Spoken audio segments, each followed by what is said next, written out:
Welcome back, everybody, to Sideline Banter, episode 8. What a week of sports it was, Ave, with the Olympics, with F1, some MLB playoff pushes, and more. We'll be covering all of it. How are you feeling? How was your weekend? How's your week been? It was a great weekend. My week's been good so far. I'm excited tonight. You know what's back? We've got some football action going on. The preseason's very true. Kicking off, so it's just a great time to be a sports fan. Yes, indeed. And might as well rip the Band-Aid off while it's hot. We are only 2 today. Yeah. Unfortunately, our producer, Jessica, is on a bachelorette trip, hopefully having a great time. But Mom is not in the house, Abe, so that means we can do whatever we want. So we'll see how well we do with the news. She did leave us with some notes. So what a great producer. Yeah, she did make sure we were taken care of. So we will still hop right into that, Abe. I guess I'll lead it off unless you're eager to. But yeah, we're missing her today. What do you think? I mean, it's a shame that she's not here, but I hope she has the best weekend of all time. And I hope she has a great time.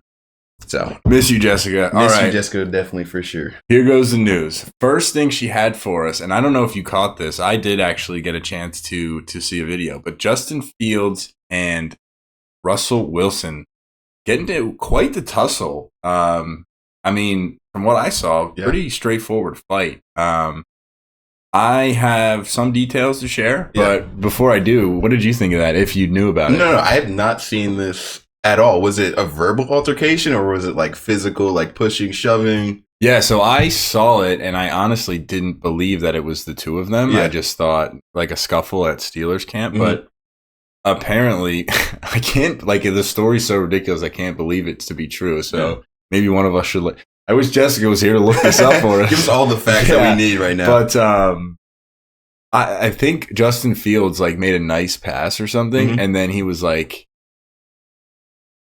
kind of chirping about being the backup, and then something along the lines of like Russell Wilson being an overpaid starter. Something along those lines. I might have that a little wrong, but it had to do with like the positions they're in on the team and the quarterback battle that's at hand.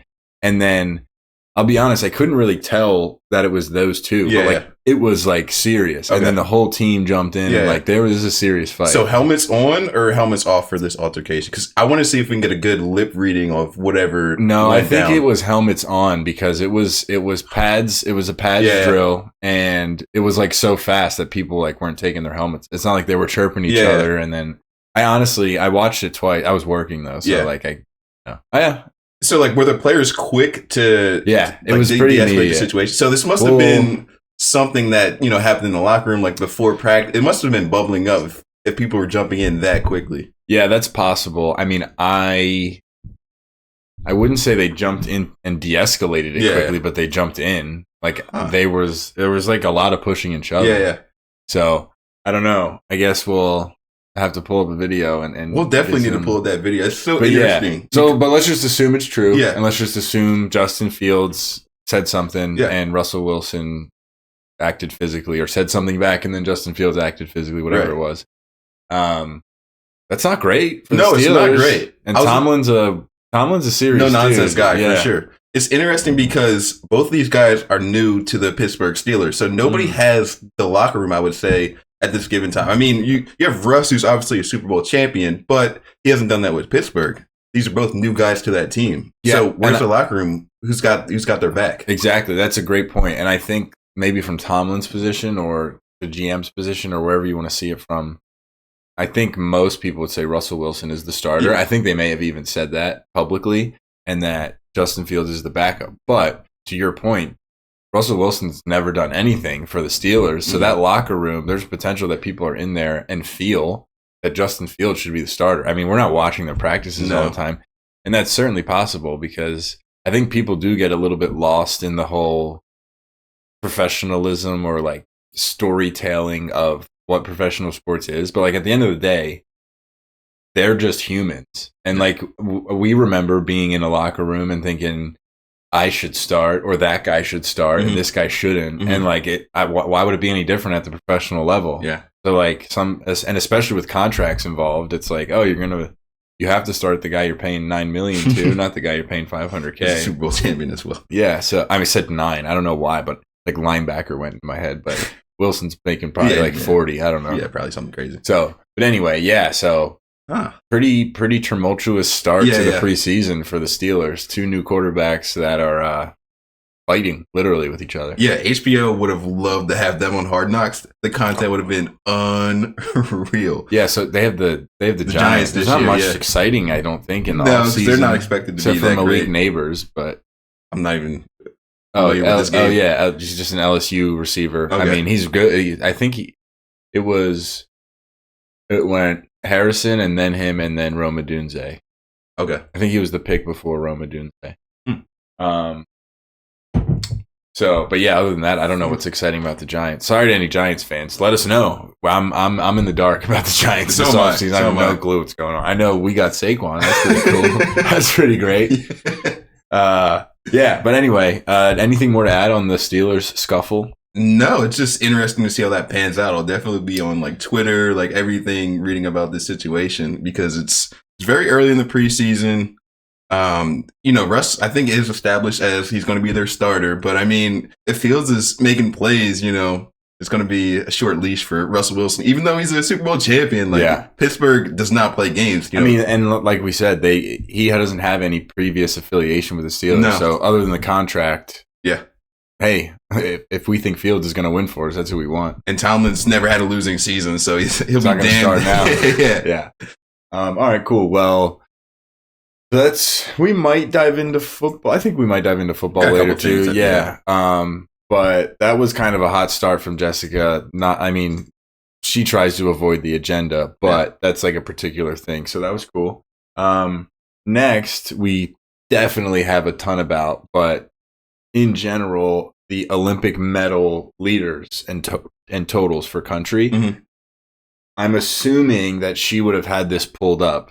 The numbers. Right, which I don't. Yes. Well, one of us is going to have to. I can pull it up. Yeah, why don't you pull it up? Because I'm like working sideways here. But I want to say I think the U.S. is leading overall, and then France. And France is leading with gold medals overall. Or maybe it's China. Or Japan.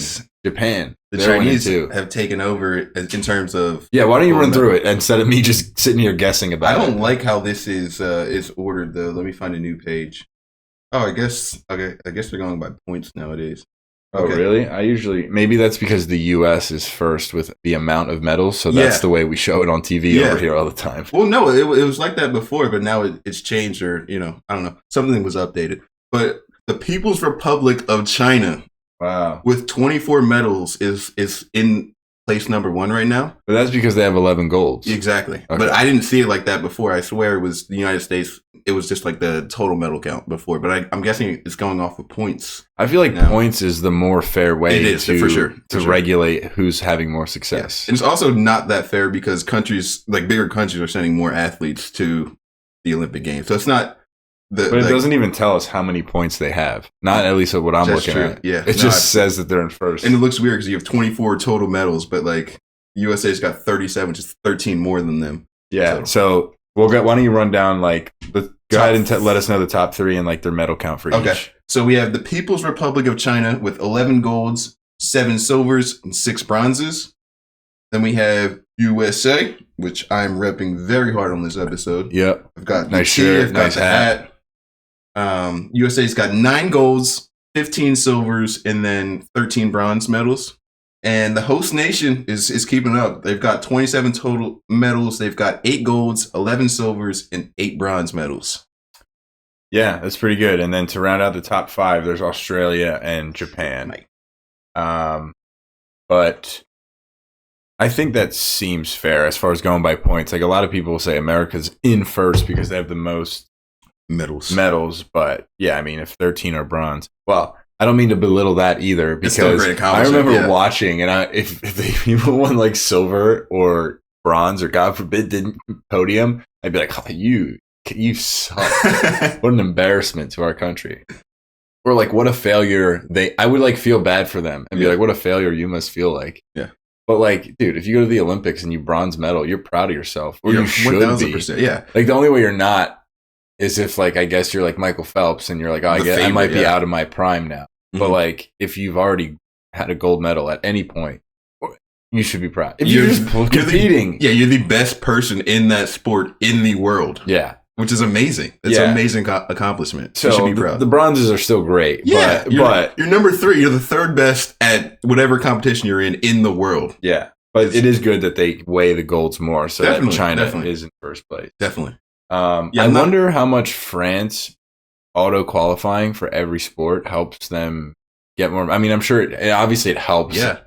In some way, but it doesn't mean that they're good at every sport. And I feel like there's a handful of countries that also are qualified for pretty much everything. Yeah, that's a good point. I didn't really think about that much, but I mean, you're still in the competition. You still have to go out there and medal. Yeah, not that. Top 3. Yeah, that's a good point because, like, I mean, you might have more opportunities to do it with more players in that competition and more competitors, and whatnot. But you still have to go. Yeah, you have to do it to get points. Yeah, that's a good point because even if it was like, oh, well, they probably wouldn't have qualified if it wasn't in France. But then they podium. It's like, okay, well, they overperformed, but it is what it is. Right. Thank goodness it was in France so that person could do what they did because they wouldn't have qualified. So, yeah, I guess that's a good point. And they're also making like a swimming event. You're making it through numerous heats just to get there. You're making it through semifinals, probably to the everything. final. Yeah, probably any sport. Yeah. I mean, they show the finals mostly, but yeah, the qualifying rounds, that's true. You got to do your thing. You got to do your thing. So anyway, China, United States, France right now. People's Republic of China. Excuse me. China, United States, and France is how it's rolling up right now. Technically, the U.S. has 37 medals, France 27, and China 24. China. But because the gold medals mean more, which is totally reasonable, China's in first place. Makes so much sense. Another note on the medals themselves. They have a little piece of the Eiffel Tower in all of the medals. It's pretty sick. Yeah, I'm like flip-flopping on how sick it is. I think it's cool. Yeah. But apparently there's like a ridiculous amount less gold in it than the regular medal. Yeah. Which is so France of them. No, I think that's over time that it's been like that. I don't think it's just this Olympics where they changed that. But it is cool to have the Eiffel Tower. Yeah, for sure. Yeah. Eiffel Tower. One of the most historic buildings. It's like if the Beijing ones had like the Great Wall of China that'd be unreal. In the middle. That'd be cool. Like a brick from the Great Wall of China or something. Yeah, that'd be awesome. I'm sure bricks fall off. Because I think, well, I say that because I think the parts they used, it was like from when they're like renovating in some way and like either it broke off or it's just like extra material at this point because they've installed something more efficient. Yeah. So I'm assuming bricks fall off the Great Wall. That's one thing I do want to see in my lifetime. That monument, that statue, the Great Wall of China is like a crazy feat. It's insane how big it is. It's unreal. Yeah. Did you know, I might get this wrong and I don't want to get this wrong, but I'm not going to look it up. Dude, the United States in distance is like a little over it's 3,100 miles, 3,200 miles. Dude, guess, you know how long the Great Wall of China is? Yes. 6,000 miles? I don't know. More. It's more than 6. Is it in double? Yes. 5 digits? Yes. Really? Yes. 13,000. Yes. 13,000. Yeah. Wow. I'm gonna look it up now. Oh gosh. Dude, I love history facts. It's awesome. Bro, dude, I'm serious. I'm pretty sure it's something crazy like that. I just love the story behind it as well. It's like, who are they trying to keep out if they built this this wall? You know what the answer is? Is it Japanese or Mongolians? Mongolians. Yeah, I've heard they're very fierce in war, but yeah. 13,171 miles, dude. 13. How tall is Everest? I don't know. What are you quizzing me? I don't make me look Everest dumb now. That sorry. was cool what I just did. Yeah, no, that number is ridiculous. But yeah, dude, it's so. What is that? 4? That's 4 Americas long. That's great. Andrew could never. Yeah, that's the next feat for Andrew. Run the whole distance of the Great Wall of China. It was built from the 3rd century until the 17th century. That's ridiculous. Yeah. Nuts. Yeah. And it stood the test of time. The thing is insane. I definitely, if I ever go to China, which probably won't happen, I would make one stop there for sure. Yeah. For sure. Dude, insane. Honestly, bro. So yeah, Beijing should have done that for the 08 Olympics. That would be sweet. It's unreal. Dude, honestly, Andrew should try it, bro. Yeah. 20K kilometers. Yeah, but you can't get the Land Rover up there or the RV. So he'd be grinding. Yeah. It'd be a tough 13,000. Jesus Christ. All right. So staying with the Olympics a little bit, Jessica had this breaking news thing that was kind of random, but definitely funny. And I don't know too much about it, obviously, because we're surprised by the news. Yeah. But so there's a Brazilian swimmer who was expelled from the games village after sneaking out with her boyfriend to visit the Eiffel Tower, which I don't really get. Can you give me more context? So I believe he's also an Olympian. Yeah. And I believe it was Brazil's decision. They have curfews?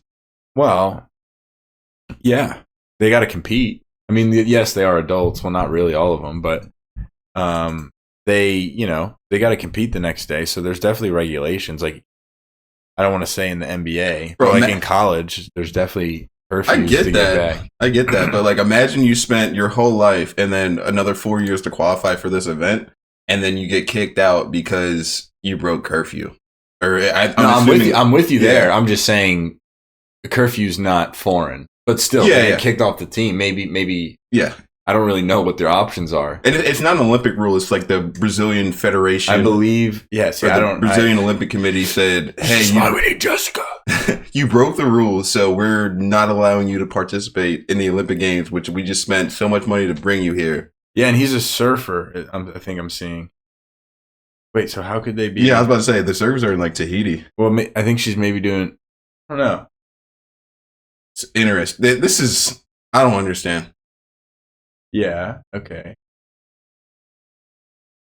I don't know, but they snuck out, and I think he's still competing. So yeah, it's probably just the actual Brazilian volleyball. Swimming's like in the midst of all the competition. So yeah, she wouldn't have been competing. That's ridiculous. Yeah, I'd be so pissed. I'd change my allegiance to my country.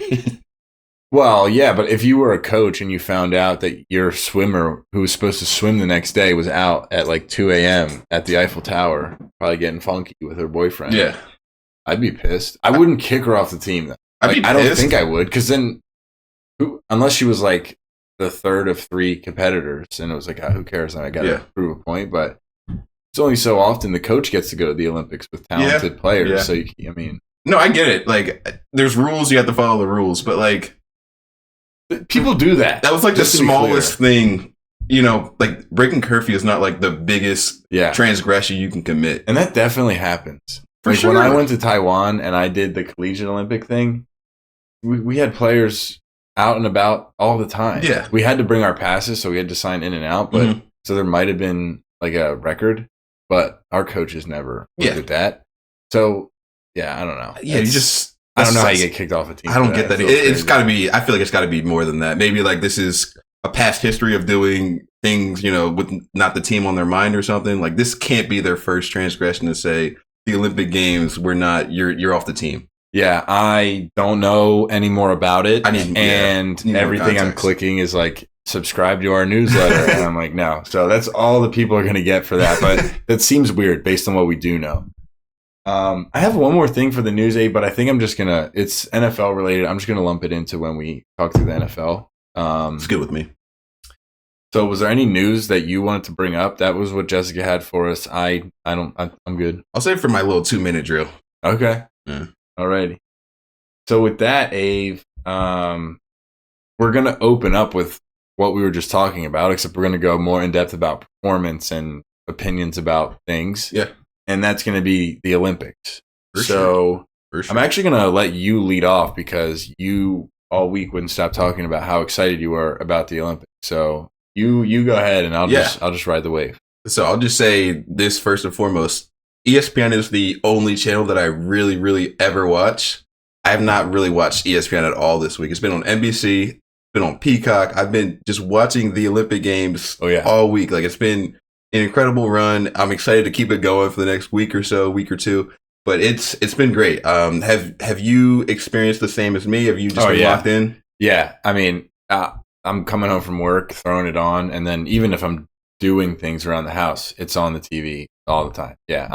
My mom's big Olympics, so that's like I don't really get how other people don't have the Olympics on during the summer of the Olympic Games. So but yes, fun. Anyway, yes. So fun. It's in Paris. What a great time. Did you watch any of the opening ceremony? Yep. So I thought the layout was pretty cool. A lot of people were giving shit to the boats running down the Seine. I thought that was really cool. I mean, it sucked that it rained. Yeah, exactly. But you got some really cool pictures in there. Yeah, LeBron looked incredible, like Captain America out there. Yo, what do you mean by that? All did. Just like George Washington, you mean? Yeah. George Washington crossing. Yeah. But dude, he looked like Captain America out there, bro. He was the absolute man. He's got great flicks. Yeah. I thought it was really cool. I've never seen that before. Usually they're just walking into a stadium and, you know, it was just a little twist that Paris can put on the games, which I thought was really cool. Yeah, I thought some things were cool and some things were weird. I mean, there were obviously some weird things, but when they like a couple weird things. Like that blue guy. Yeah. I didn't get it. Yeah. Was he a Smurf? I didn't get I thought I saw something on Twitter that he was a Smurf, but then I was like, is he just a blue guy and someone's doing a joke, or was he supposed to be Smurf? Okay, I don't even know who the blue guy was, because I kept on going back and forth because sometimes it did get a little too weird for me. Oh, dude, he was like in a dish platter, and they like took, you know, like when you're at a fancy restaurant, they pop the thing open. Yeah, he was like laying in there, and he's all painted. Oh, okay, I've seen it. Yeah, and weird or not, I didn't get why they kept cutting to like a fashion show or like a dance thing. Yeah. Because I feel like I don't remember exactly what was going on, but because I don't think they were doing it when like Tony Parker was running. I mean, they might have been though. But my point was athletes were doing things as a part of the ceremony, like Zidane handing it to Nadal and then they would just like cut to some cutscenes. Yeah, you can have your own opinion on whatever the hell they were doing. Yeah. But I was just like, why is it not showing me the athlete lighting the fire on the thing right now? So I didn't really know. I don't remember like other intros if that always happens. I guess they do have like an opener and a show, but I was still like, hold on, I'm watching Tony Parker. Right? Why are we cutting back to the blue guy again? So I didn't really know what was going on. But to your point, there were definitely some cool things. Like I liked the way that fire heated up some sort of balloon, and so then it was like hovering in the air for a while, and so you could see it from all around the city. Mm-hmm. That's pretty creative. Yeah. There were some good elements and some bad elements. Yeah. Like you said, the cuts were very strange. Did you notice that too, or am I making that up? No, you're 1,000% on point. We were watching something there. Yeah. They had a couple themes going throughout it that some of them were cool, some of them were not that cool. Sus. I like the actually, I don't even remember what was going on. But there were some good parts and, like I said, some bad parts. But overall, I thought it was pretty cool. Had all the athletes go down the Seine and, you know, enjoy their parade. Yeah, that part was cool. Yeah, and it went from light to dark, which was cool. You saw some of the floating horse was pretty cool at the end. It was like supposed to be like, because it was holding the Olympic flag, so it was supposed to be like the universal whatever. You had Celine Dion out there performing. Like it was. Yeah, that was awesome. Yeah. You know about her? Yeah. She's like sick right now. She's got it's like a weird disease. I don't know what they call it. It's Why are you smiling? What the hell's your problem? It's like people can see you. Dude. Yeah. No, but the wording of the disease she has, it's like a stiff person syndrome or something. There's no chance. I swear to God. Yeah, a doctor said, here's what we're going to call it. She has stiff person syndrome. Legitimately. Like, that's why I'm laughing. Like, it sounds so crazy. Yeah, it's literally called stiff person syndrome. So, all right. But enough of that. She sang her ass off for the Olympic opening ceremony, which is incredible. And I don't think she's French, but I believe she's French-Canadian. And she's like a big part of the French culture. Like, my dad likes Celine Dion. Like, my French family loves Celine Dion. I think, like, French people just say, yeah, she's French because she's so good. But she's one of the best voices ever, and she was great. I don't know if the people really want to talk about this, so we'll be brief, but good for her. Because I've seen a couple of videos of her in the hospital, and it's like, it's pretty freaky. It's pretty debilitating. She cannot, she gets stuck, and it almost looks like she's having like a seizure. So good for her for that performance. It was pretty badass, too, in the middle of the Eiffel Tower. Like on the edge of it. It was cool. The heavy metal rock band, the French heavy metal rock band was pretty cool too as well. Like on the castle area? Yeah, they rocked the windows. Yeah, they rocked it, bro. So when we were in Paris with Alex, Jessica, and Brielle, we had our Airbnb. It was right next to that, and we kept crossing that bridge. And I was like, dude, that house is just that castle is just so sweet.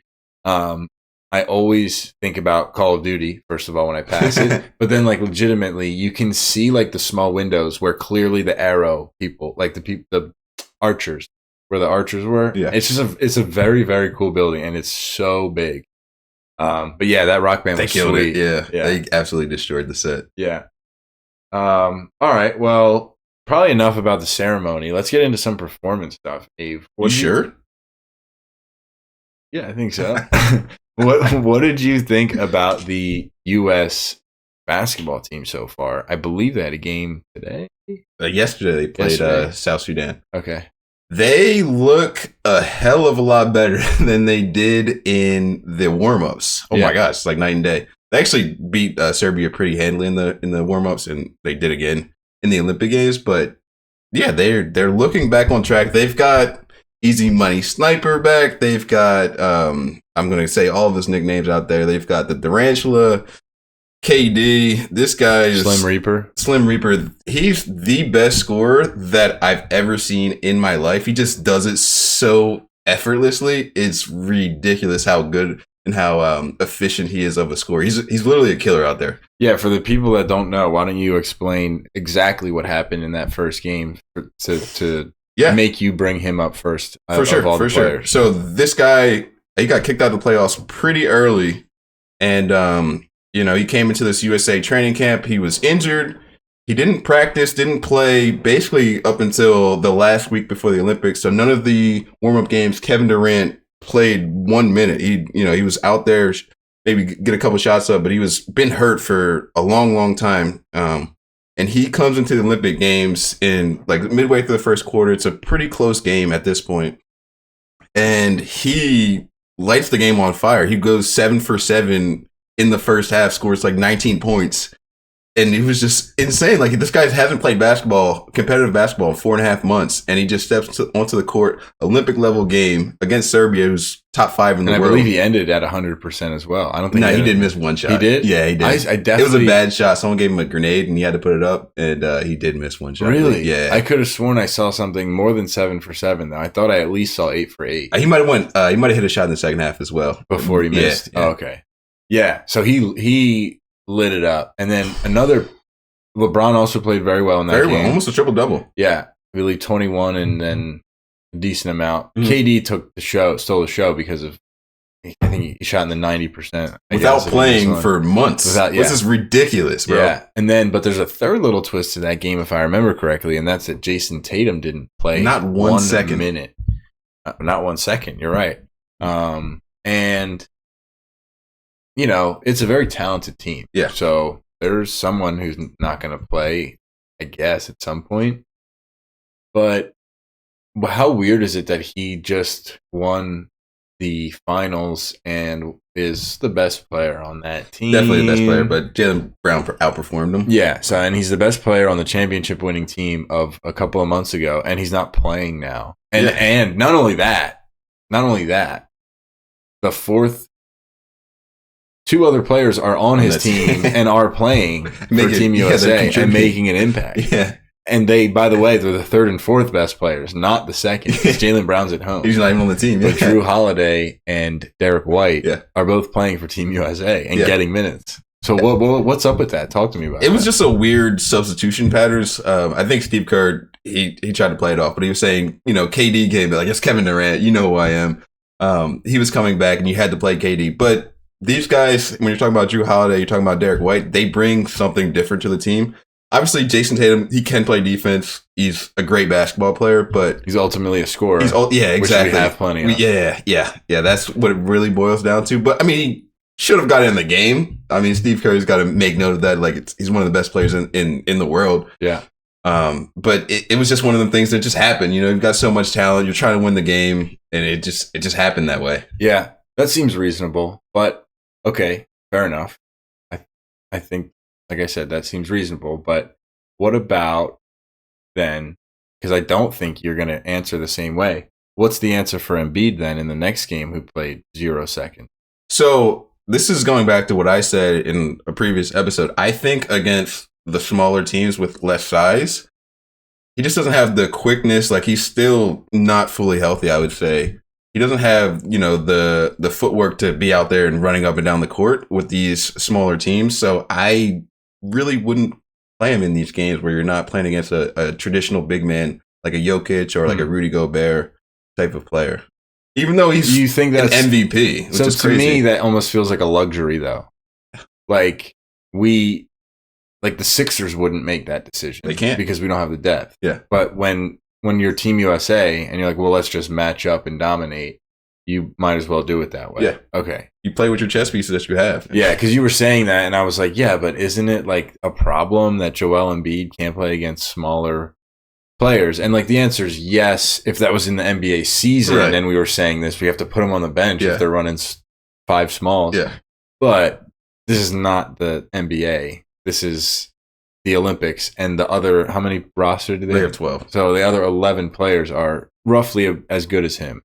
So it's like if you have a rightly sized player or a player who can fit that role, you might as well just play him. You're not bringing Buddy Hield off the bench to play for. It's NBA. insane that we're talking about an MVP like this, but it is what it is. I mean, you're trying to win the game. It's the truth. It's a hell of a team. Yeah, it's a ridiculous team. Yeah.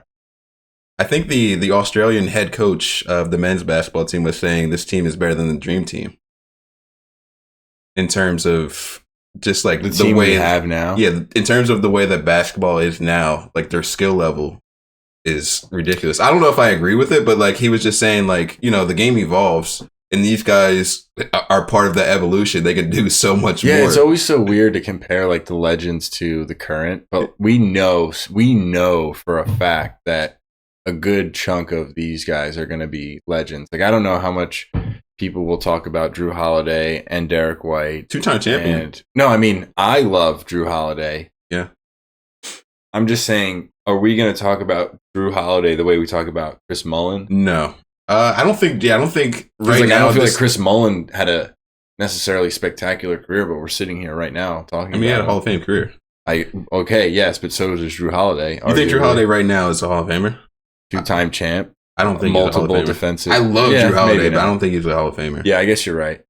So then I guess it still all comes back to the same result, though, that I don't know that we have that kind of like legend caliber team. I mean, we still have time to play it out, but like I'm just saying, skill-wise, because we might have. I mean, we have. I think, in my opinion, Kevin Durant's the greatest scorer ever. We have 3 top 12 players of all time, maybe, on this team by themselves. But so did they. Yeah. But so did they. Because they had Michael, Magic, and Larry. Yeah. And I mean, they had. And they might have had Patrick Ewing. Yeah, I don't know. So top 12, got, he's good. But yeah, they had Scotty and Patrick and Chris and Charles.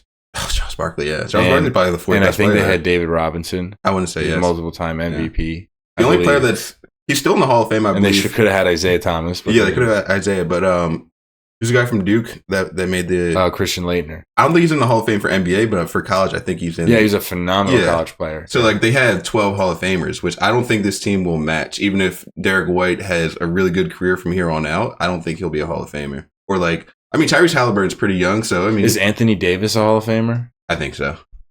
Yeah, but even that's maybe. And he's a starting 5. Their starting 5 are all guaranteed. I guess Anthony Davis is guaranteed, but it's still like not pretty close to guaranteed, yeah. Yeah, like it's, I don't know. It's MVP, 1 NBA championship, little playoff success.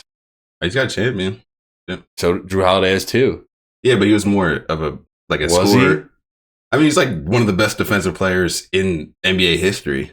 Like, if Davis did more without LeBron, I'd be more impressed. I don't know. I've always had that take on Davis. Like, I think he's super talented. I actually like him. I just, like, when I unbiasedly look at his career, I'm like, yeah. I don't know. Before LeBron, the numbers are there, but, like, Giannis and Jokic have done way more. Yeah, and younger as well. Yeah. And Davis was, and maybe still is, hyped as one of the best big men in the league. I keep looking at this poster because it's got all the players on it. Yeah, anyway, so that's men's basketball. They ended up beating Serbia, beating South Sudan. The second game, I feel like, aside from Embiid not playing, there's a little bit less to talk about, but looked like you said, much better than those few practice games they played. And night and day. there's still some competition out there, but they're for sure. Serbia is one of the favorites to win this tournament. Well, we beat them already. Yeah, so then handily. Yeah, but you still got France out there that maybe we see in the knockout round. So we're looking forward to that. Yeah. Could you pass me a beverage, please, before we open up this next topic? Let's see. Have you been watching this? What are we saying? We're talking about the what's up next? Gymnastics? Yeah, I've been watching the GOAT. Come on Let's now. Go. You Nice. know I'm locked in. Dude, we grind. You know I'm locked in. We grind gymnastics in this house. Simone Biles, man. Let's talk about it. All of them, dude. Oh my gosh. I ain't watch all of my Simone Biles. No, dude, they're all great. I mean, obviously they're great. Yeah, Simone, they won the team. It's a team sport as well as individual sport. And she is different, particularly on the mat. Which is the one where it's like a square and you run across. I'm familiar. I think some people might not be familiar. So you just run across this mat, you do a bunch of flips. It's pretty much what it is. She's got crazy Dude, pop. she gets 12 feet in the air. She's got insane. And she's a 4'11". Yeah, no, I think she's shorter than that. Really? Yeah, I think she might be shorter than that. She is. Yeah. But yes, that's where she really, really stands out. But she, I believe, has 6 moves named after her because no other people have ever tried it. So you have to submit the moves you're going to do or like the potential. Yeah, because they have the difficulty before you even try the moves. Yeah, exactly. Yeah. And so she does have them across multiple things, but I believe the floor is where she's best. But Suni Lee, Simone, obviously, Jade Carey, Jordan Childs. Yeah. And then this 16-year-old Is this 16-year-old? Hesley. Yeah, she's like Hispanic. Nice. Yeah. Nice. She didn't end up competing in the finals because I believe the way it works is, and I could be wrong. 5 events? I thought there's 5 events. There are 5 events, but there's 5 people to compete, and it's just your top 3 go. And so that's why you build a team. Like the men's team had this guy who just did the saddle horse. Yeah, he didn't do anything else. He just sat there. Yeah, and he was great because he's the best in the world. Yeah. So they're like, so for qualifying, all 5 people do it, and I believe they take your top 3 scores. Okay. And then for the finals, all 3 scores count, and only 3 people go. Got you. So Simone does all of it. It's like they're like, yeah, you're in our top 3 for all of it. But like different. Usually people have like a specialty, or like they're good at 2 of them. So anyway, yes, they win gold. That was exciting because she had that like mental breakdown last time, which she ended up taking some time off, I believe, and then she came back strong. I believe she won like a world championship type thing, and now, in the middle. Yeah, and now she's winning gold again at the Olympics, which is cool. And Suni Lee, I learned, and I would like to share, and then you can tell me all about your gymnastics opinion. But Suni Lee was in the Olympics last time.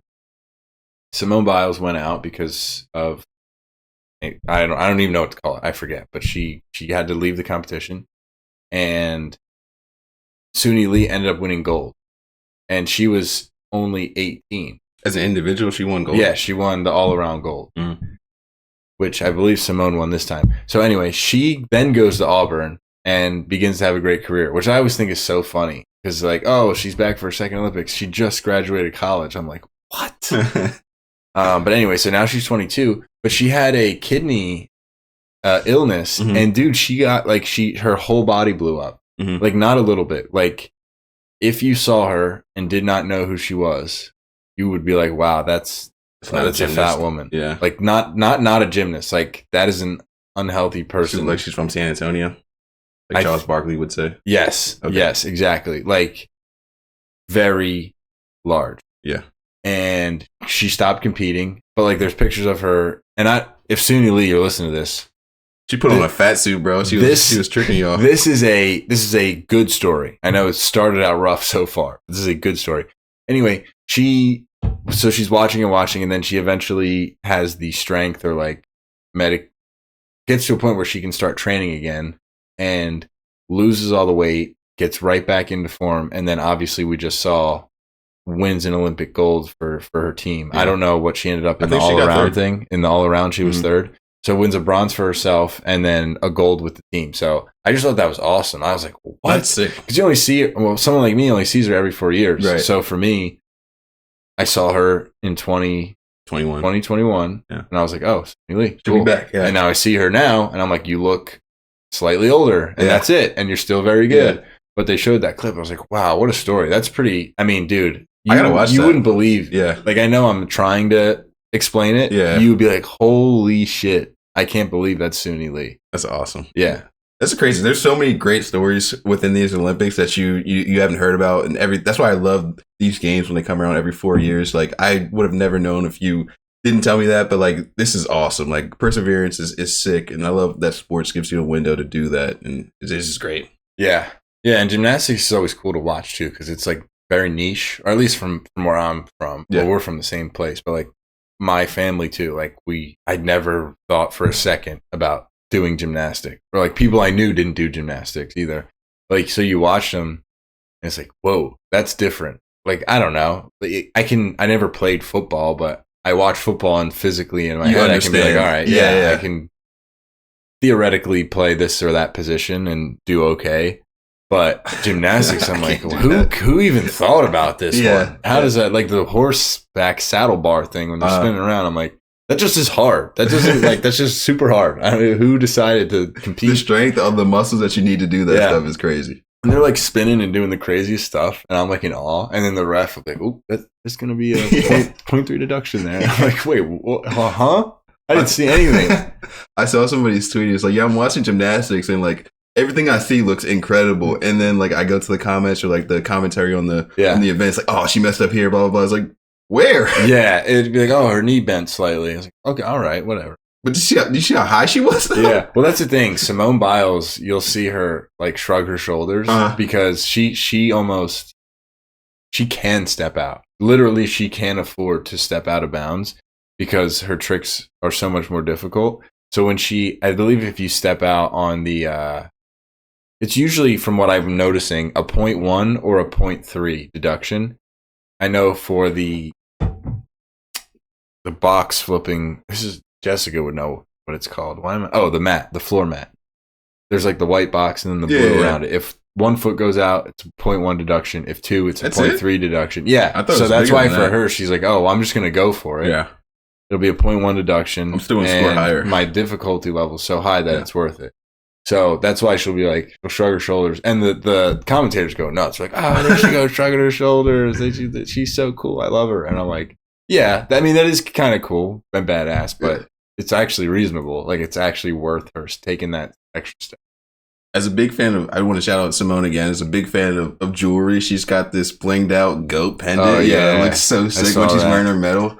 Yeah. What a legend. Yeah. Oh, man. Shout out Jay Carey. Shout out Jay Carey. Shout out Jay Carey. Childs. Shout out everybody. Suni Lee. Yeah. Shout out the whole women's team. Yeah, even shout out the men's team for winning bronze. Yeah, bro. I was going to close with that because I think it's been 4 Olympics, 16 years since 2008, since they medaled. Yeah, yeah, that's 16 years, bro. That's weird. Yeah, but, yeah. So they haven't podiumed in 4 Olympics, and so good for them. It seemed like a fun team. I don't know if you watched any of it, but they seemed like good guys, and they kind of all had their own personality. Like, one was kind of the firecracker.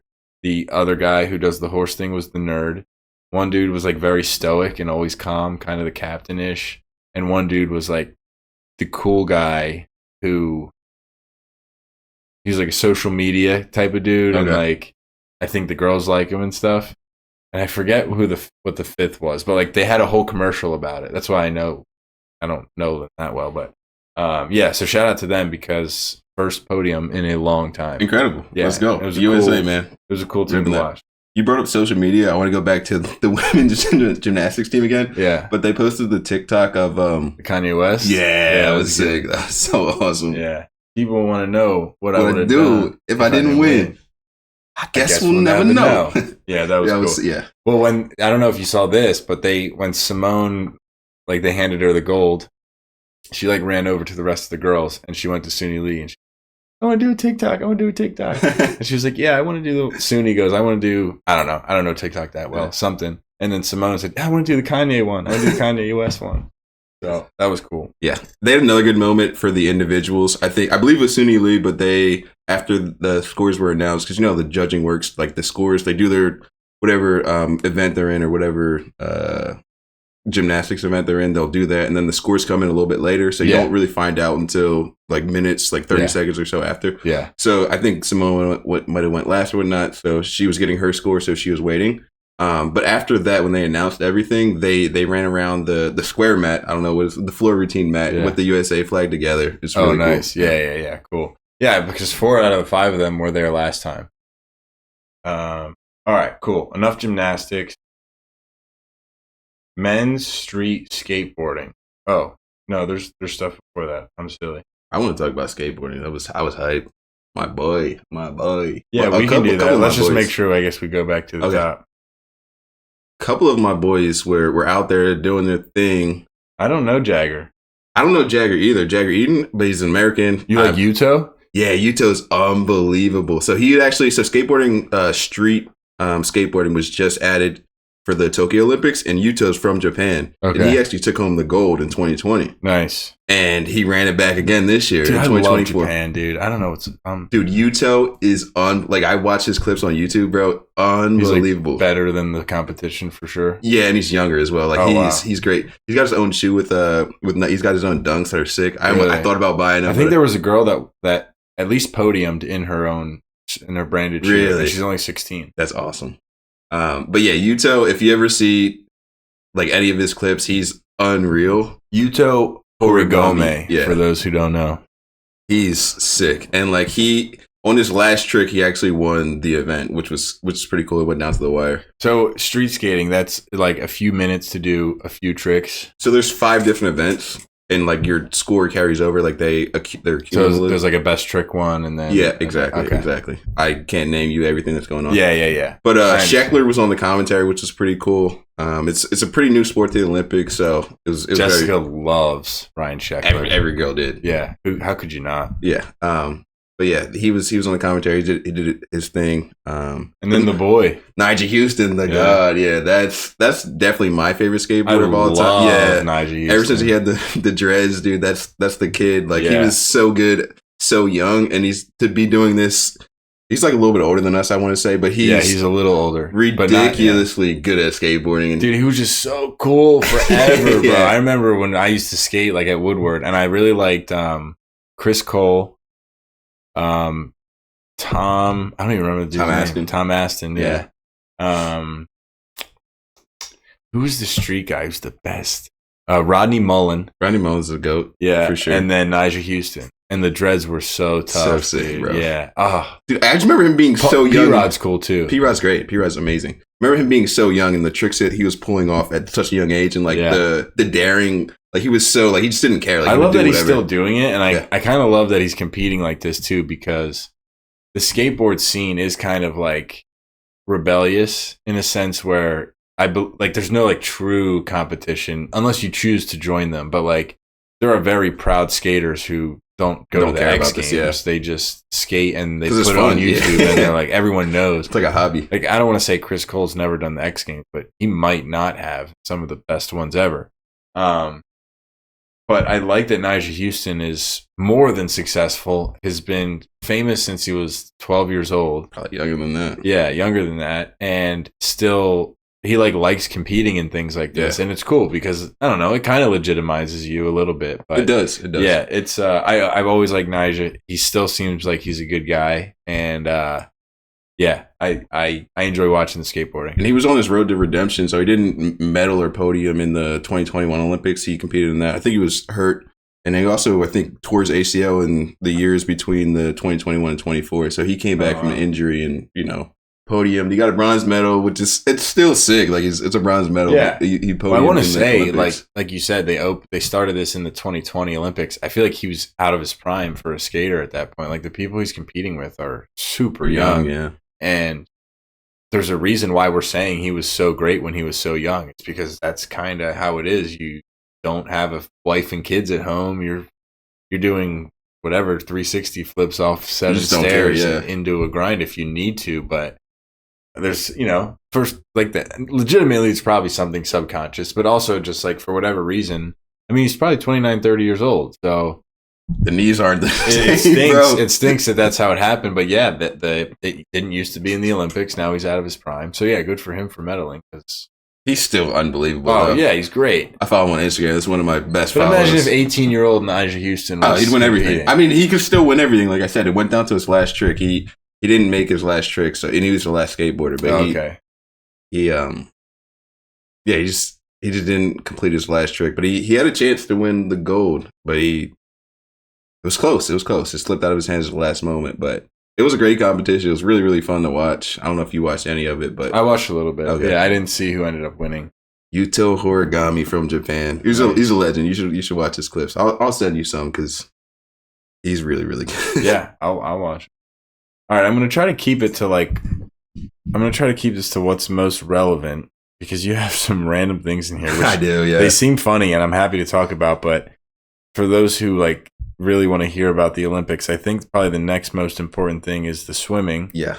I think the top things there are that Katie Ledecky has been podiuming. She's been great. But most notably in the 1500 relay, or not relay, 1500 singles freestyle.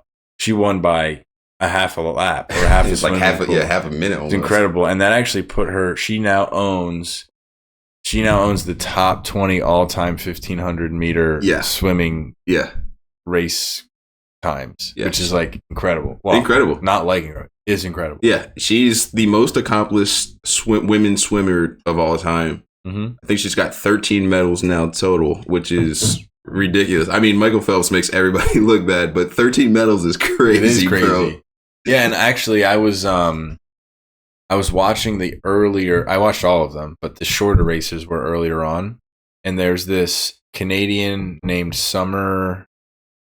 Is it something like McIntosh? Is it McIntosh? Summer McIntosh from Canada. And then I forget the Australian's name, but I'm anti-Australian swimming right now. So I'm not even going to bless her with naming her on this very popular podcast. For sure. And I believe Ledecky got second, but she might have even bronzed but the Australian won and the Canadian was very close, and it was a 3-woman race. And I was like, oh, okay, maybe it's a bit of a passing of the torch. But really what I found out was that I was watching, I believe it was just a 200-meter race. So down, back. Mm-hmm. And Ledecky's very good in that, but she's actually a long distance swimmer. Yeah. I learned that as well. Yeah, and I was like, that's interesting. Like in running, it totally makes sense in my head. That's fine. But in swimming, I didn't consider that some people are good enough to compete at the Olympic level in a 200-meter freestyle. Mm-hmm. But my swim is the 1500. Yeah. So I thought that was interesting. Yeah, it made me feel like, okay, Ledecky still got plenty in the tank. After I saw her smoke everyone else, I was like, oh, okay, it's just the 200 isn't her best. She's still up there. She's still top 3 in the world. Oh, yeah. I'm just saying, Usain Bolt ran a couple different races and the 100-meter. I clearly understand what you're saying. Sprinters in track are not long-distance runners. That's a completely different discipline. But in swimming, if you're... I'm guessing if you're good enough at track, you do the same, but sprinting might be a little bit more different of a competition. But, people can do both in swimming, I guess.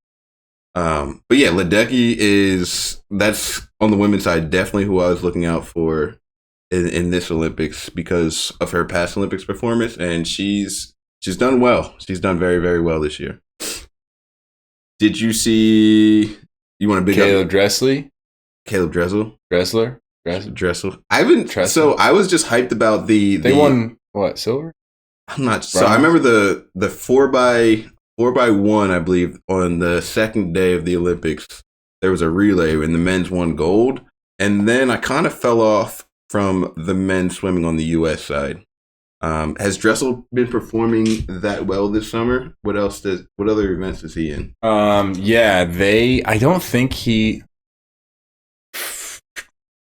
Yeah, he won. So he's got a silver in the 50 because he podiumed in something that he ran. I keep saying ran, and only he swam. That's a sprint. Yeah, but I believe he wasn't a part of the 4x. He was part of the 4x1. Okay, yeah.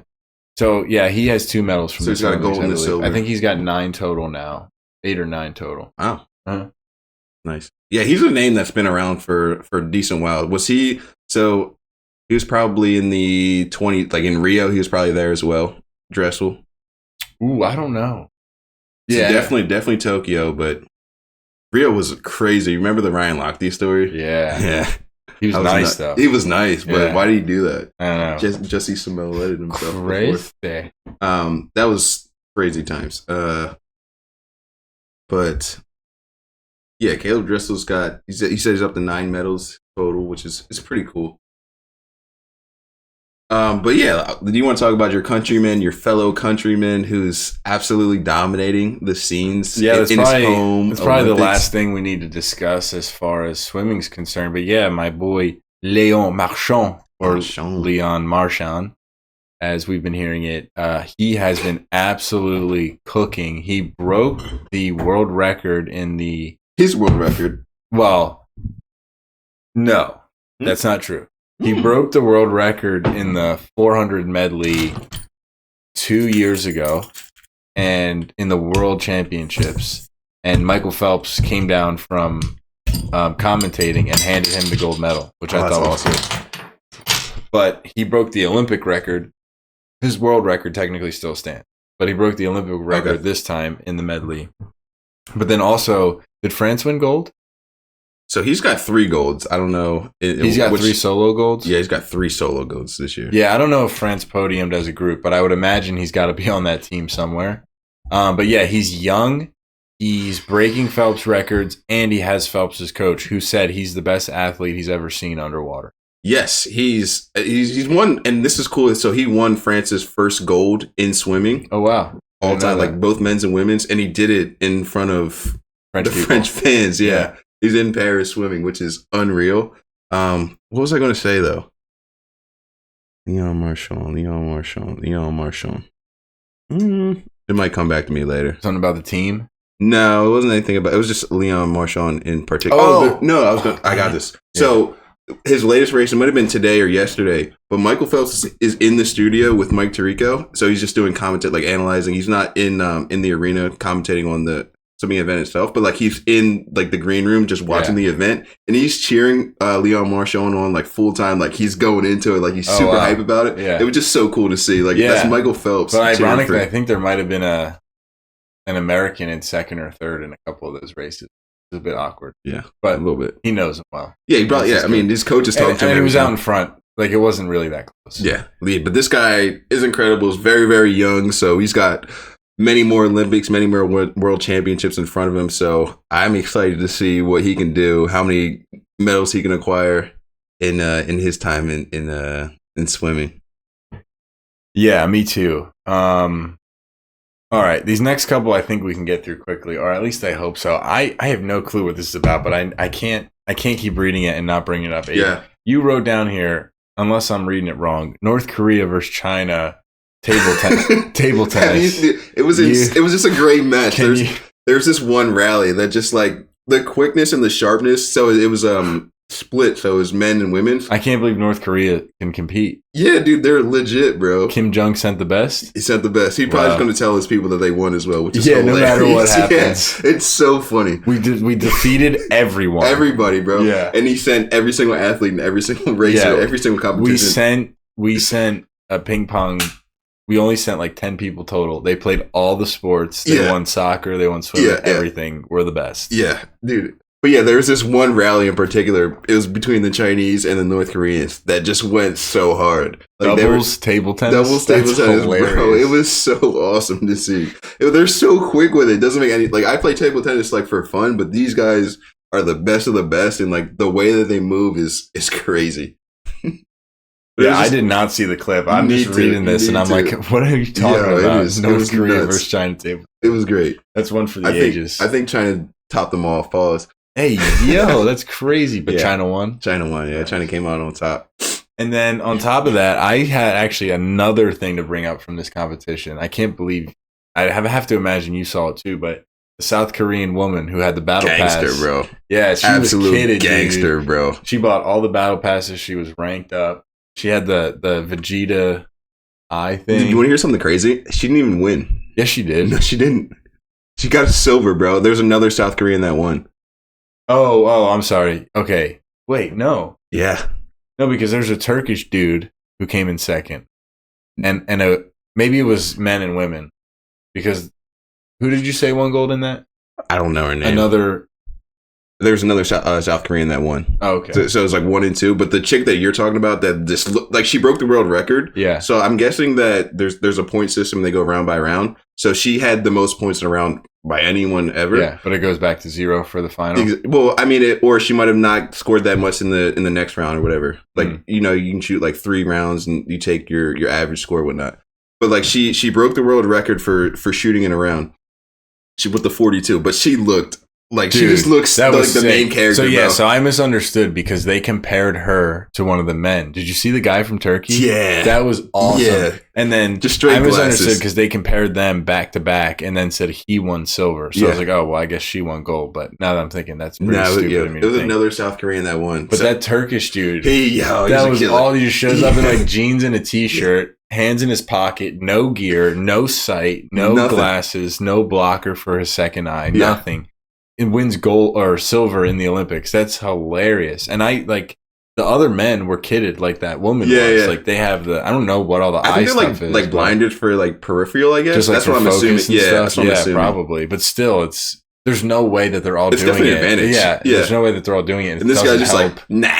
Dude, seriously. That was the coolest picture ever. Bro, yeah. The fact that he's just going to go home, he's like Jokic. He's just going to go home to like a random farm and just have an Olympic medal on his like table. You know, it's not even going to be like hanging up anything. It's not going to be like in a glass frame or anything. It's just going to be like around. Yeah, that's funny. But yeah, absolute legend. The scenes were incredible for both of these pistol events. Yeah. I think that's like the stance though. The stance is just like hands are, like you have to be like super relaxed for these events. Yeah, you definitely do, but it's still badass. Yeah.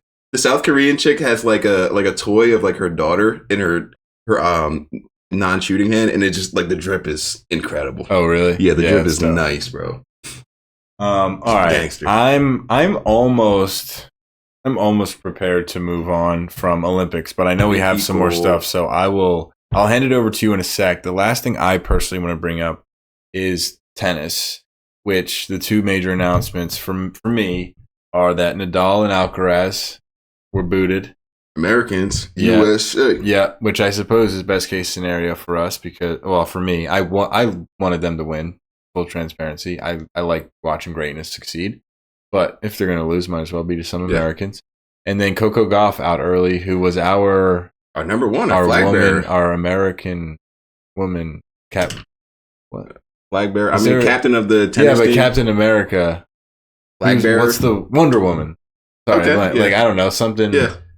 Do we not have like an American Superwoman hero?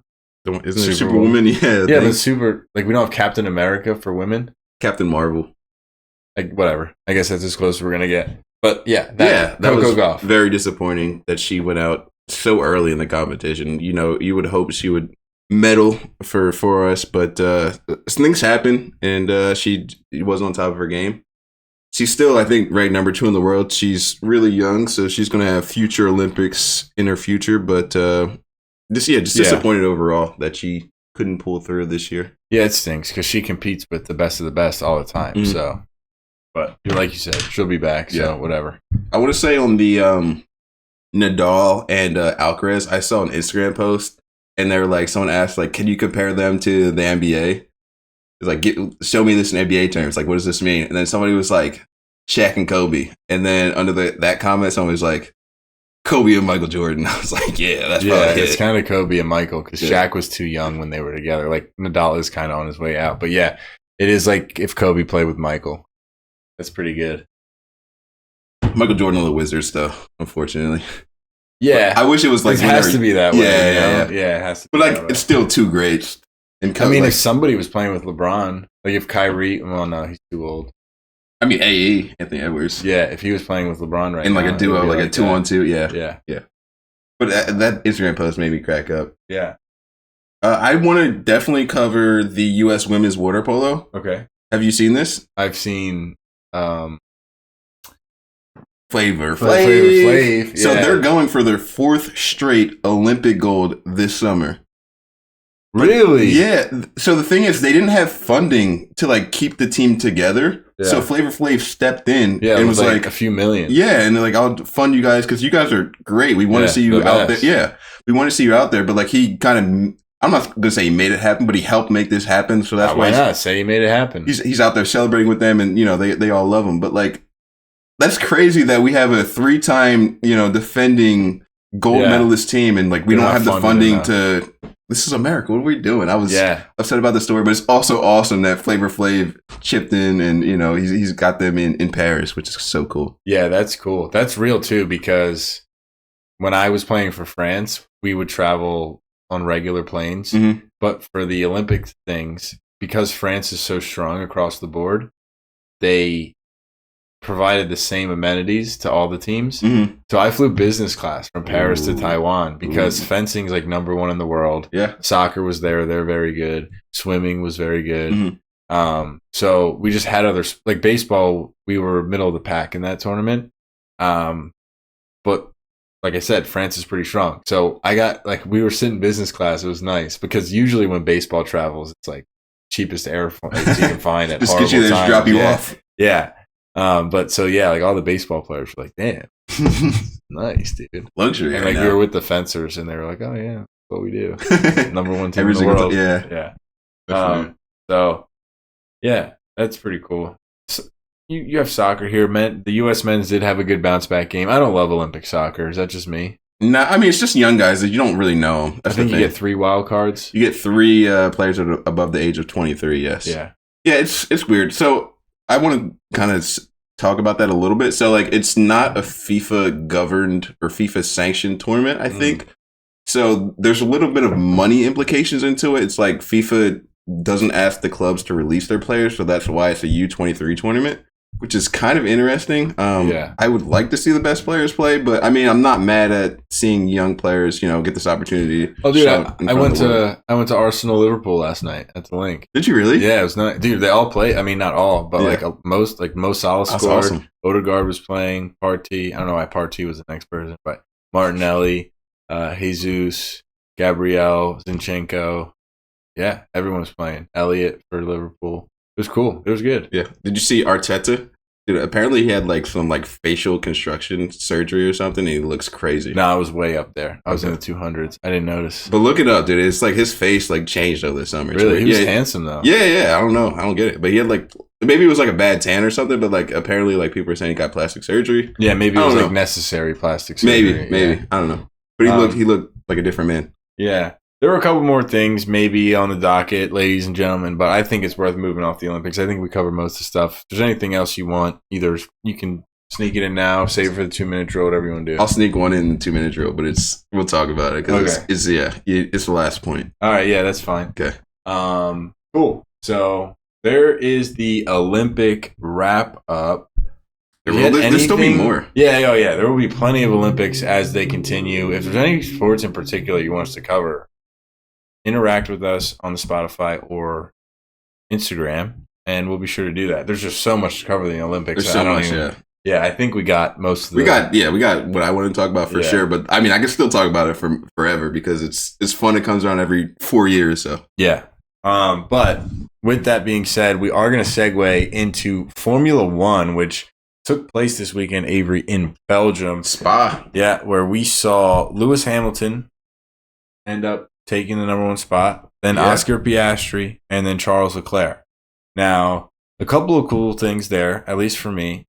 I'm not a longtime Hamilton fan. However, recently, kind of as he left his prime and is making one last push to greatness, he's already great, obviously, but just hey, I'm kind of like LeBron right now. I'm still here. Yeah, I'm still here type of thing. Cool to see him win again, but also, and probably more interestingly, Verstappen again for the third or fourth week in a row, not on the podium. So those are 2, and then I'll throw one last wrinkle into this. And I get your take on it, but the Hamilton win, Verstappen's still not on the podium for a few weeks, and the George Russell disqualification. Yeah. So let me hear what you think about those 3 things. All right. So one thing I want to say is just the track overall is one of my favorite layouts. I love Spa's track. It's the first corner is a hairpin. So they're going and it's really hard. Yeah. And then you go into Eau Rouge, which is foot on the gas, uphill, right, left, right. It's incredible. And then you go down a long straight. I love this track so much. Have you ever raced it in a video game? Yeah. I play it so much in GT7. And also in I have Formula One like 22. I haven't bought any of the newer games, so I don't play that much. But such a fun track. I really, really enjoy that track. It's one of my favorite layouts in all of Formula One. As far as their race, I'll say Verstappen first and foremost. Sure. So he actually qualified in first place. Pole position. Yeah, but because he took an extra, or he swapped out his power unit on his car, he was demoted back to P11 to start out the race. So he fought through the pack and he still ended up fifth. And then because of the George Russell qualification, he ended up fourth, which still is a decent amount of points. Yeah. And it's crazy that he started, 11th and came up to fifth. Yeah. But yeah, dude, George Russell, he DQ'd, but he had one hell of a race. Like, I think I wrote it down, but this guy, like, Spa is a really long lap. It's like a 2-minute, 30-second lap or something along those lines. Like, it's one of the longer laps in Formula One. So they only raced 44 laps total around this course. And, some races are like 70 laps. Yeah. So it's at least 60, I feel like. Yeah. So it's a really, really long lap. Yeah. And so George Russell only stopped once throughout this whole entire race. And this man raced 34 laps on one set of, like, a hard set of tires. I thought there's regulation around having to change tires like a few times a race.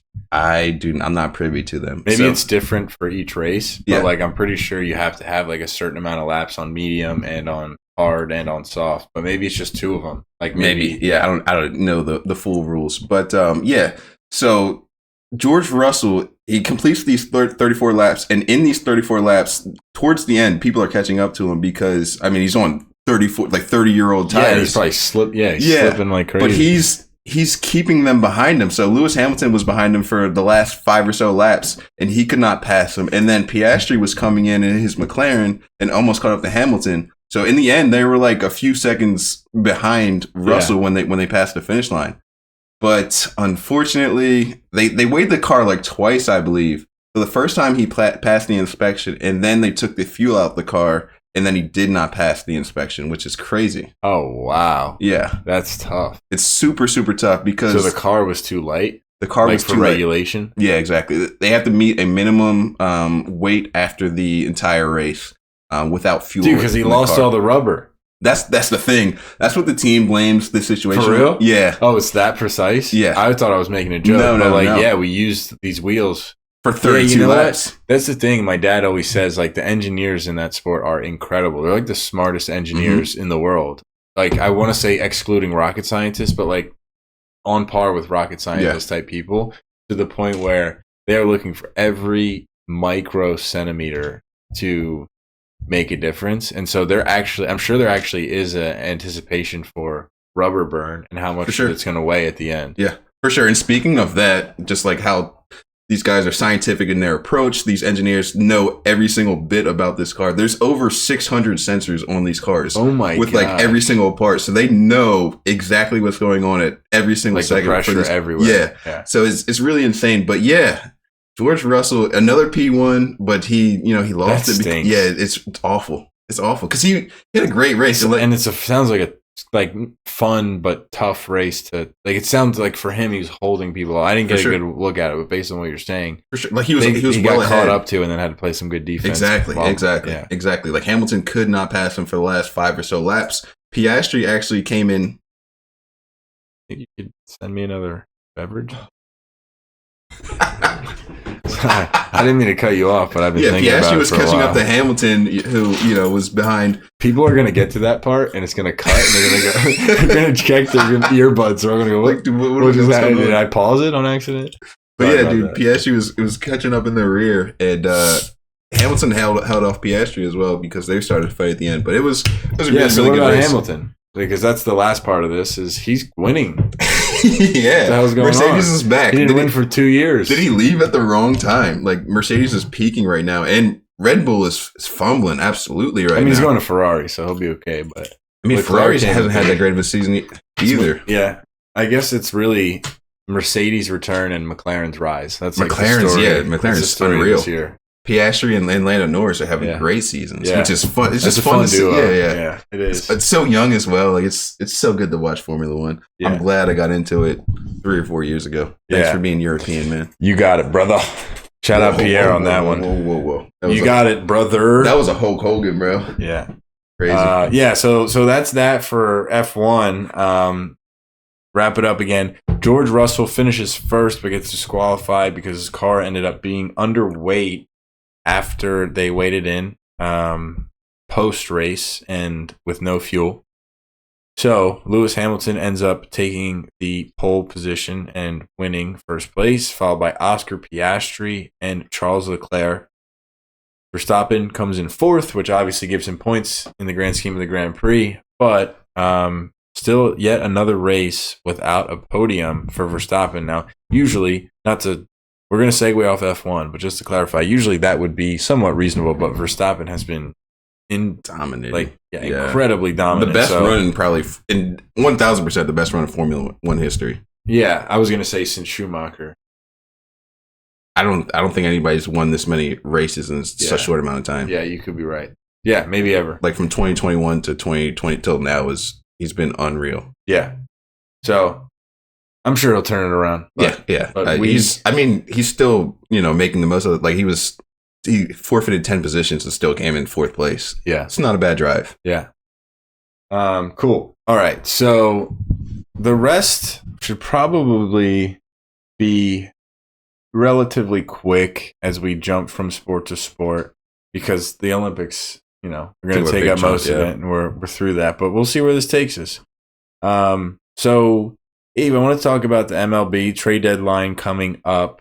A lot of moves. It's hit? Done, yeah. Oh, I didn't realize it hit. Yeah.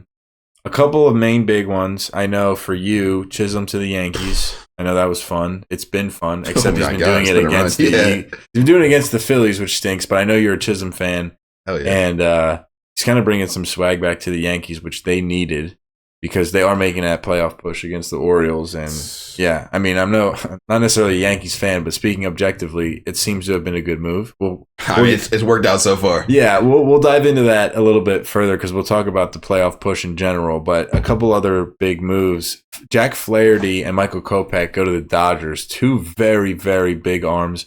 Kopech's like a flamethrower, but Flaherty's legit. I don't know how much you know Jack Flaherty. But I don't know, but I know the rich just keep on getting richer. Dude, great. Like Jack Flaherty randomly ended up with, I think, Detroit this year.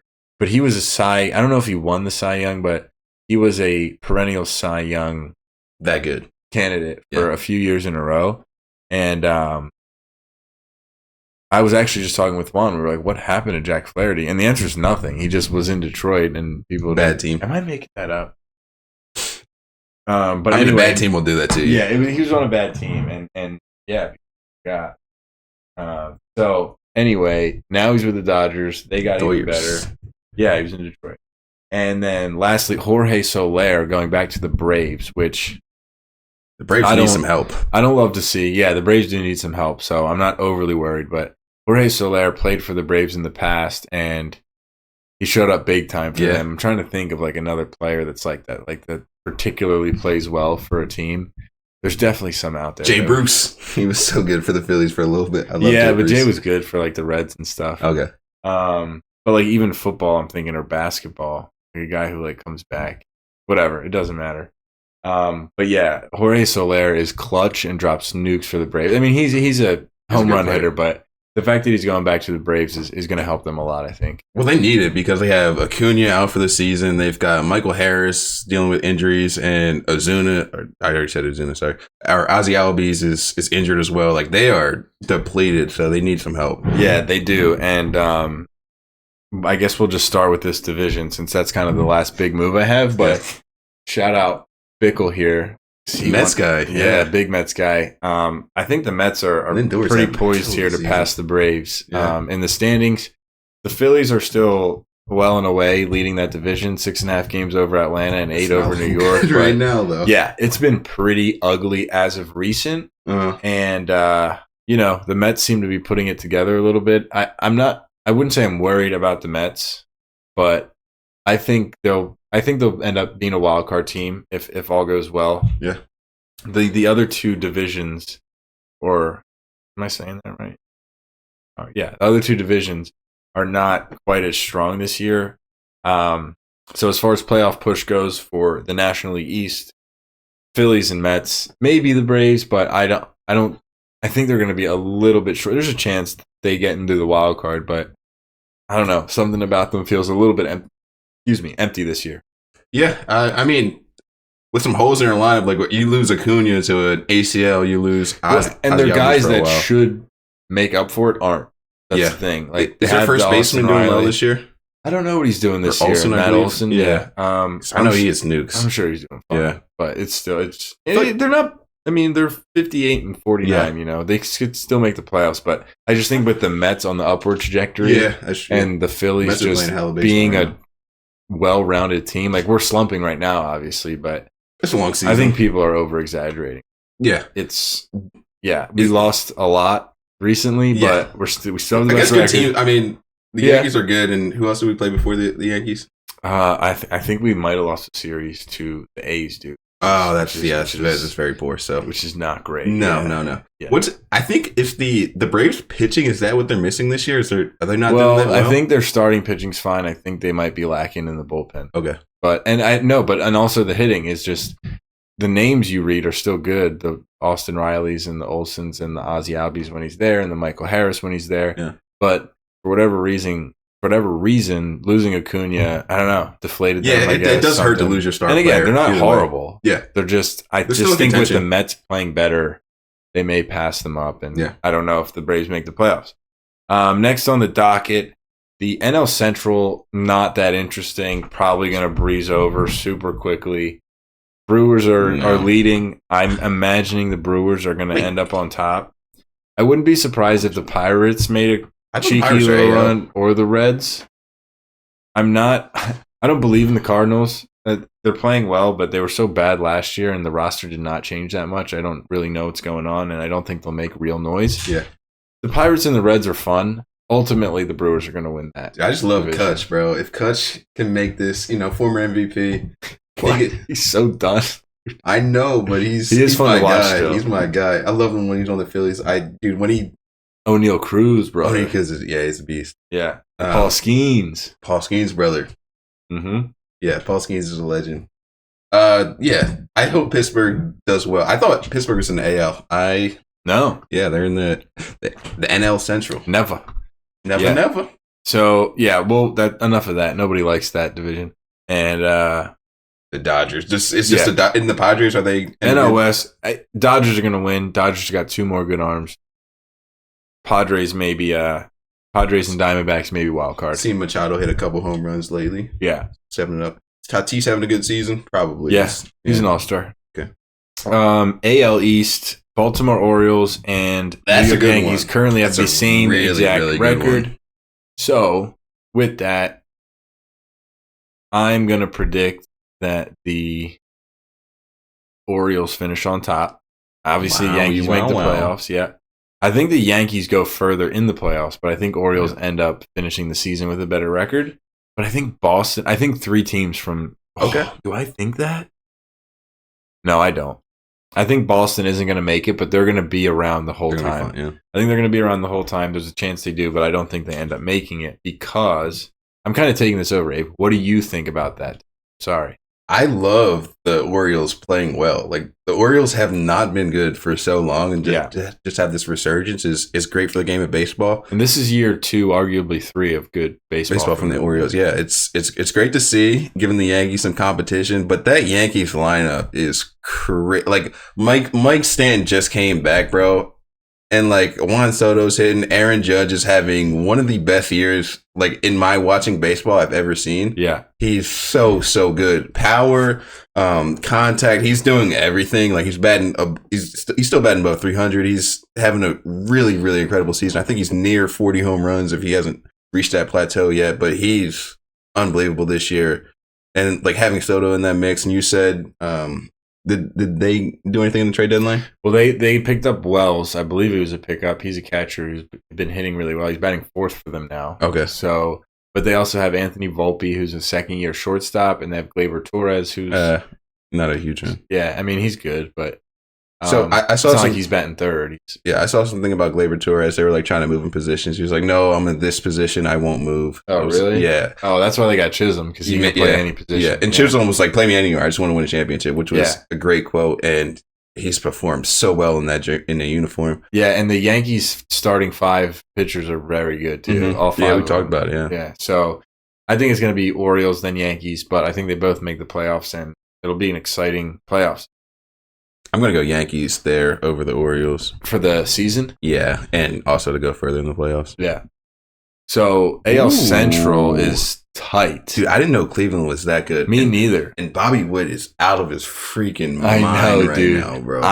There's no chance anyone can convince me that the Royals don't make the playoffs. Bobby Witt is taking this team to the World Series, bro. That dude's got that dog in him, bro. Yeah, Bobby Witt is a problem. Bro. I need a Bobby Witt jersey up here. For sure. Yeah, we might have to order right now. Yeah, we're taking Messi down. Bobby Witt on the website. Yeah, dude, Bobby Witt is crazy. I think since his All-Star break, he's batting like 400, bro. It's something crazy like since that. Since the All-Star break? Yeah. Yeah, I mean, he's batting 346 since the start of the year.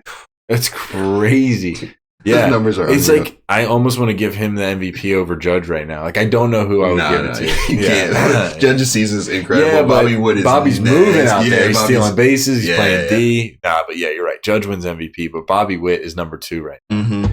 Above Soto. Close second. Yeah. And Soto's having a fantastic year as well. Yeah. But then you do have Cleveland, who is Cleveland's fun, dude. Who has a better record. They have Steven Kwan, who was batting like 360 for a while. Yeah. He's leadoff, right? Yeah. And then obviously Jose Ramirez and Josh Naylor. But I'm like you. I'm surprised. I don't think it's a bad team. I'm surprised. Wait, they have a better record than the Phillies. So that we just played each other as well. Yeah. And I think they won 2 out of 3. They might have swept us. But I looked at Cleveland's record. I was like, wait a minute! Like these guys are playing so well this year. 66 and 42. Yeah, pretty well, not pretty. It's the best in the league. Yeah, but then you have the Twins lurking down there too, who are only a half a game behind Kansas City. If Royce Freeman could play every single game, they'd have Royce Lewis even better. If Royce Lewis is on the field, it'd be even better than Freeman. He's definitely a basketball player. He's the guy that doesn't want to fly on planes. Maybe what? Oh no, he's a football guy. Dallas Cowboys. Running back. Yeah, but you're right. Royce Lewis, I told you he's B-Tech Bobby Witt, but that's really good. I'll take B-Tech Bobby Witt all day. I mean, when he plays, he's better than Bobby. Yeah, actually, like right. Yeah, he's better than Bobby. But yeah, he doesn't play, so I just don't think you can really believe in the Twins. No. Yeah, so Tigers are bad. Chicago White Sox. I'm going to take a risk. I'm just going to say Royals are going to end up pulling out in that. I'm not mad at that. I'm going to believe in Witt and Bobby Witt's on that path. Yeah, Seth Lugo pitches for them. Yeah. I just want to make my comments clear. The Chicago White Sox are like one of the worst baseball teams of all time this year. They're so bad. Hilariously bad. They're on like a 17-game losing streak right now. No way. Yeah. Wow. That's horrendous. It's awful. All right. And then last but not least, somehow we have Houston Astros in first place, but they have less wins than the Seattle Mariners, but it's based on win percentage. So I am not that. I'm going to go Astros just because the history, they know how to win. I think Astros right now, barring any injury or major changes, are primed to just continue to like be where they are in that driver's seat. I could see Seattle or Texas Rangers, who are kind of in the mix. I could see them both falling off the wagon. I don't see necessarily I could see the Mariners getting pretty hot. They have some pretty great. They just traded for somebody as well. Oh, I didn't see that. They have some pretty stellar starting pitching, and their lineup's kind of just been underperforming all year. It's not that they're bad. So I guess the Mariners might have a push, but I feel pretty secure with the Astros. Yeah, you can't doubt the Astros. They've been so good for these last almost a decade, honestly. They've been so good making these deep playoff runs. I definitely would not bet against them. And I wanted to confirm, yes, the Chicago White Sox did lose their 17th game today, 17th straight game today, which is an MLB record, which just tied it. Wow. Congrats to the White Sox. Yeah. Or I'm sorry, White Sox are getting maybe I might have just popped the gun a little bit. I think they're still. Are you a capper? Yeah. They still have a couple games left to lose to they'll find a way. Yeah, they'll find a way for sure. They want to be historic, you know. Yeah. I did want to comment on the AL West. Michael Trout has gone down for the season again. This is This is a problem, eh? Yeah, one of the most unfortunate runs of injuries for an all-time great player. I know you're very sad because numbers-wise, you told me. You know what this is like? This is R9. Yeah. This is R9. That's a great comp. Yeah. This is... it's R9, but like... No. But he's won MVPs. Yeah. And R9 won Ballon d'Ors, I believe, too. And Mike Trout has 2 or 3 MVPs. Won a World Cup, too. Yeah. So without the World Series, I guess. Yeah. But it's heartbreaking. Devastating. Like, he's the player that when I was like 14, 15, 16. So like, that's, you're so passionate about the sport at that age, or at least I was, and like you're in your, maybe not your prime, but like in your, maybe your passion, like your high school, you love staying that's after. all you do. Yeah, you just think about playing the game. And that's when he was so great. And he was so great for a long time. And to see him get hurt year after year after year, it is like a gut punch every time. And like I wasn't even like thinking about him because he hasn't been playing. And then I saw that report and I was again just like, are you kidding me? He's out for like what is he even doing? And the worst part is he plays well every time he plays. He never loses it. Like he bats 280 or more and he slugs like 900. And it's like, or OPS of 900. And it's like, what more can I do? Yeah, I just want to be on the field. Yeah. I'm honestly just happy I'm not Brazilian and was born in like 1975 or 80, because then this would have been R9. And that was worse, to be fair, but it's a very close comp. And, dude, I don't know. I don't really have good words to explain it. It's just so, I wish I could watch him play. And I just can't. And I know how devastated you are, because I remember these conversations like years ago, maybe like 4 or 5 years ago, where you're saying Mike Trout is the greatest baseball player of all time. Yeah. At this given moment, if you're projecting his next 10 years out on, like, his numbers will be Barry Bonds level. Yeah. His numbers will be... He's the only person who's ever been on Barry Bonds' trajectory. Yeah. Which is sickening. Yeah. Oh. I don't even know. It's just injuries. And then, like, the most unfortunate injuries. Like, he tore his meniscus. I think, is this the second time this year he tore his meniscus? It's a lot of knee stuff. Yeah, it's a lot of knee stuff. I didn't think that happened in baseball. Like, yeah, I don't know. I really, really don't get it, because... Is it his mechanics? Like, what would your guess be? He did put on a lot of weight, and he got strong. Like, when he was a rookie, he was so fast. I mean, he still is pretty fast, but he stole like 35, 45 bases a year. Yeah, and that was before. Now people will do that, but that was before the new pitching rules with you can only pick off twice, and there's a pitching clock. So those numbers are actually better. Yeah, so that's great. Yeah, it's more impressive to have done it then. But he had a year where he batted like 330, 36 home runs, and 35 stolen bases, and then all the stats, all of it. Yeah.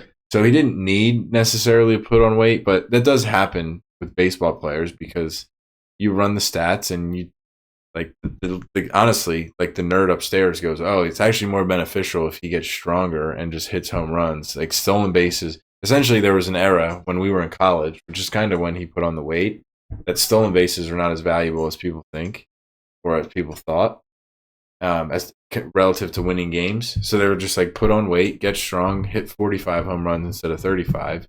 And, that puts more weight on. He went from like, I would say 205, 210 to like 235, 240.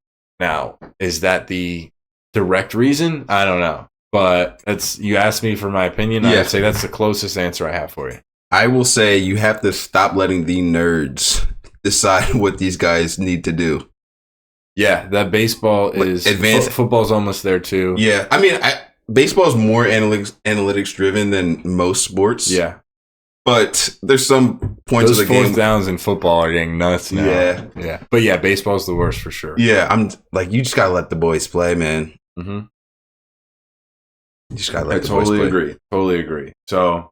Anyway, that's all we have for baseball, I think. Playoffs coming soon. Playoff push coming in hot. In August, brother. Yeah, we'll probably have episodes where we don't cover it at all, but there were a couple cool trade deadline things that happened at the end of the day.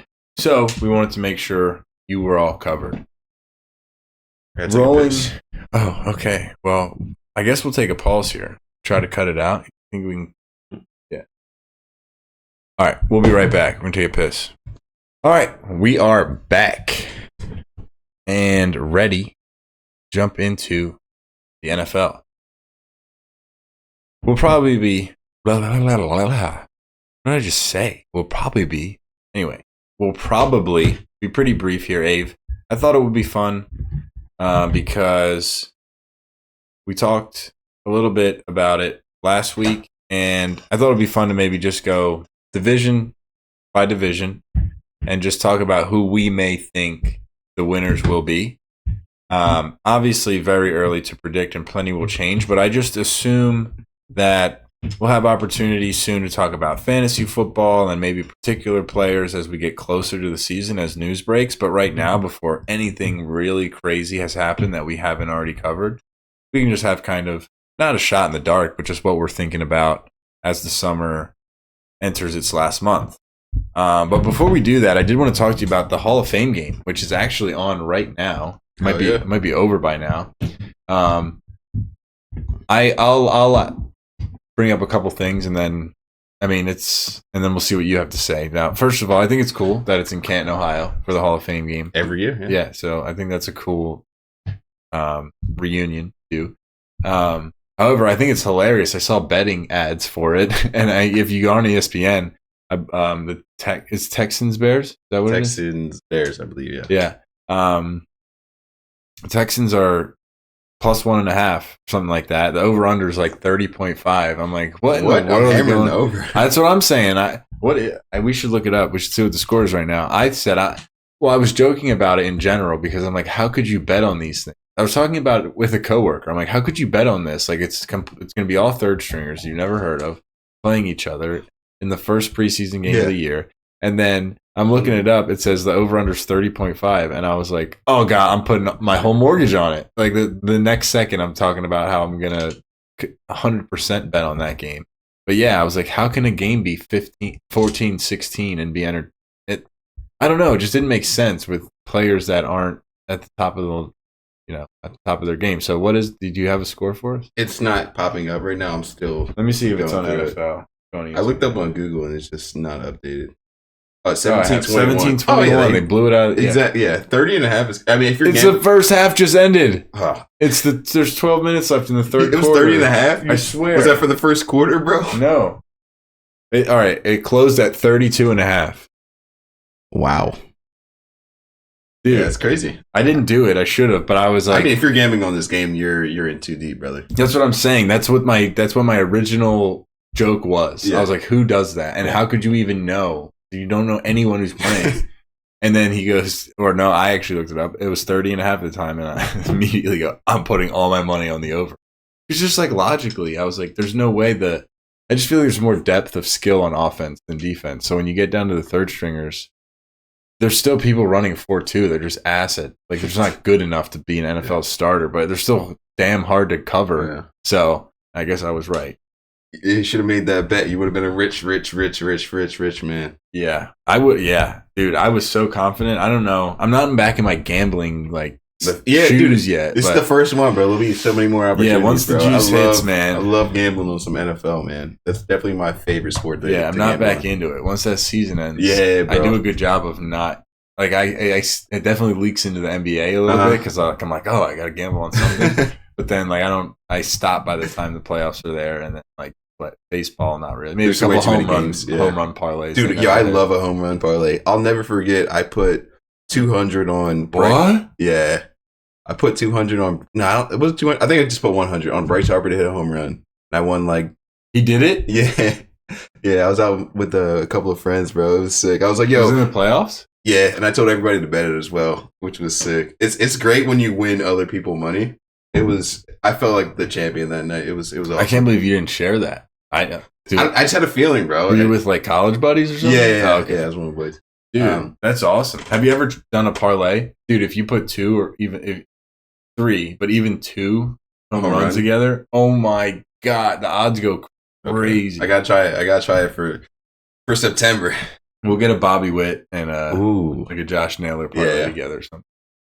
But yeah, all right. So let's run through these divisions. Honestly, Abe, which I'd imagine you are too, I'm going to be shooting from the hip on this. Yeah. Well, not completely. Like I know the NFL, but I did not like take notes or prepare. No, I'm not either. I'm on NFL.com looking at the standings from last year. That's what I'm looking at right now. I am not. I'm raw dogging this completely. I'm just looking at standings and everything says 0 on it. So Let's just start with the AFC East. We have Buffalo Bills, Miami Dolphins, New England Patriots, and New York Jets. Off the rip, I'm going to say this. It's not going to be the Patriots. Yeah. The other 3 is a toss-up. I'm going to... It really is. I don't want to like just take the mic, but you can just do the next one and then whatever. Well, I'm going to get my pick in as well. Oh, no. You'll definitely share your opinion. I'll continue and then you'll go. But Stephon Diggs was not that great last year, but I don't know that they necessarily... Do they have a receiver to kind of replace him? Mac Hollins. All right. The kid. I'm just going to move the Bills off. I really do like Josh Allen, and I do like the culture there. I do think they're going to win. I think... Please don't say it. Please don't say it. I'm going to put the Jets to win this division. And I think I'm going to put them because I think Raji's got something to prove when he returns. I really, really, really, really, really, really... I'm going to regret all those reallys maybe, but I just think the dynamic of Garrett Wilson and Mike Williams is a pretty good complementary receiving duo. And Brees. And then Brees is dangerous, and obviously that defense is great. So I'm going to go Jets there, and then I guess I'll go Dolphins, Bills, Patriots, but... I'm not going. I'm just giving you my top pick. Okay, that's fine. So, Well, I'll just say Jets win that division. That's who I was going to go with, and I thought you weren't going to pick them. I think it's a bounce back year. Obviously, Aaron Rodgers is fluke year. Bounce back. They've been on the downward slope for the past 15. Yeah, but like Aaron Rodgers was there last year, and he played 30 seconds. Yeah. But yeah, the team should be so good. They've got one of the best quarterbacks in this era, maybe of all time. Aaron Rodgers is fantastic. I mean, I know he's only got the 1 Super Bowl, but he's fantastic. He always puts up the numbers, always delivers. But coming off of Achilles, you never know. But in that defense, I'll give it to him. I think the Jets are going to win this division. My cousin's husband is a huge Jets fan. He's from that area. Ooh. We always talk about it every single time we see each other. Go Birds. Yeah, I'm going to give it to him, though. This AFC East pick, I'm going with the Jets, yeah. Yeah. I want them to be good, bro, because they've got real fans out there. They actually deserve it. It's been a while. Yeah. It's been a while. Yeah, that's true. That's true. And they've been bad for so long that I don't think I'd be annoyed if they won. No. Type of thing. No. So. All right, what do you got for the AFC North? AFC North is a great division. It is indeed. A really, really great division. I don't think Deshaun Watson plays enough games, but that Browns defense is another team that's just, their defense is just so, so real. Lamar Jackson is going to be an MVP candidate, but it's time for Slim Shady to bring it back. Wow. Yeah, bro. You know what I'm talking about. Joey B smokes a cigar. He's smoking the pack on the AFC North this year. I mean, he's been to a Super Bowl. Like, he's a super talented player. I think he stays healthy this year, and he takes the Cincinnati Bengals to a division win this year. Interesting. That is a great division. You're right. Because the Steelers, one of the best in football. It's tough. It's probably the best in football. The best in football.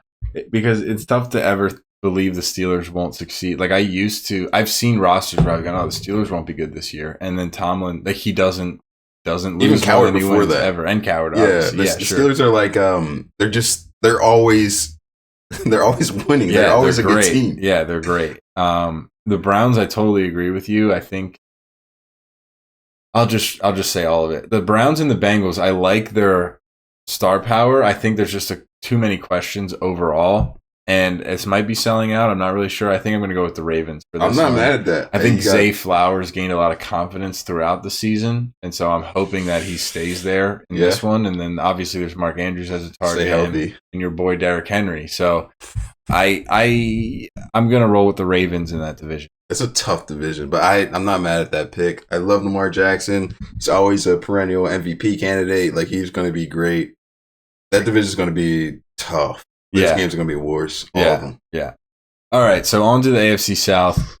I want to say this is like easy. Yeah. Like I feel like, obviously it's that team, and I'm going to say that team. But these teams are generally competitive with each other, and they put up good games against others. So the Titans maybe not this year. I'm gonna not ignore them, but I just don't think they have enough pieces to really compete with some of these other teams. But Anthony Richardson could be pretty good, and he's healthy. Jonathan Taylor. I don't know what that O-line looks like these days, but I know they're notoriously good. Like generally, the Colts have a good O-line. Mm-hmm. The receiving core is improved. I don't know what kind of defense they have, and I doubt it's enough to really withstand the ultimate people who I think are going to win, which is the Houston Texans. I didn't mention the Jaguars. I think the Jaguars will be dangerous, maybe a wild card team, but I'm going to have to go with the Houston Texans in the AFC South. I think that three-headed monster of a wide receiver is going to be super dangerous in Tank Dell, Nico Collins, and Stephon Diggs. I think that Stroud is a superstar. Joe Mixon, I think some people think he's overrated, but I think he's plenty. Yeah, I think it's a great pickup, and it's plenty good of a running back to have on a successful team. And then the coach, D'Amico Ryans, linebacker, so defensive minded. So if you have a defensive minded coach with a star power offense, I like it a lot. I don't have any problem with your analysis of that division. The Titans, I will also rule out. I don't think they'll be that competitive this year. I think Vrabel's out. I don't know if he was there there last year, but I believe he's out as well. So I think it's a new coach coming in. Dude, I'm looking at the records from last year. So listen to this: Indianapolis Colts 9-8, Jacksonville Jaguars 9-8, and the Houston Texans 10-7. So it was very, very close last year. I didn't know Jacksonville was actually. Yeah, that's what I was saying. They're very competitive with each other. Yeah. So all those divisional games end up adding up a lot.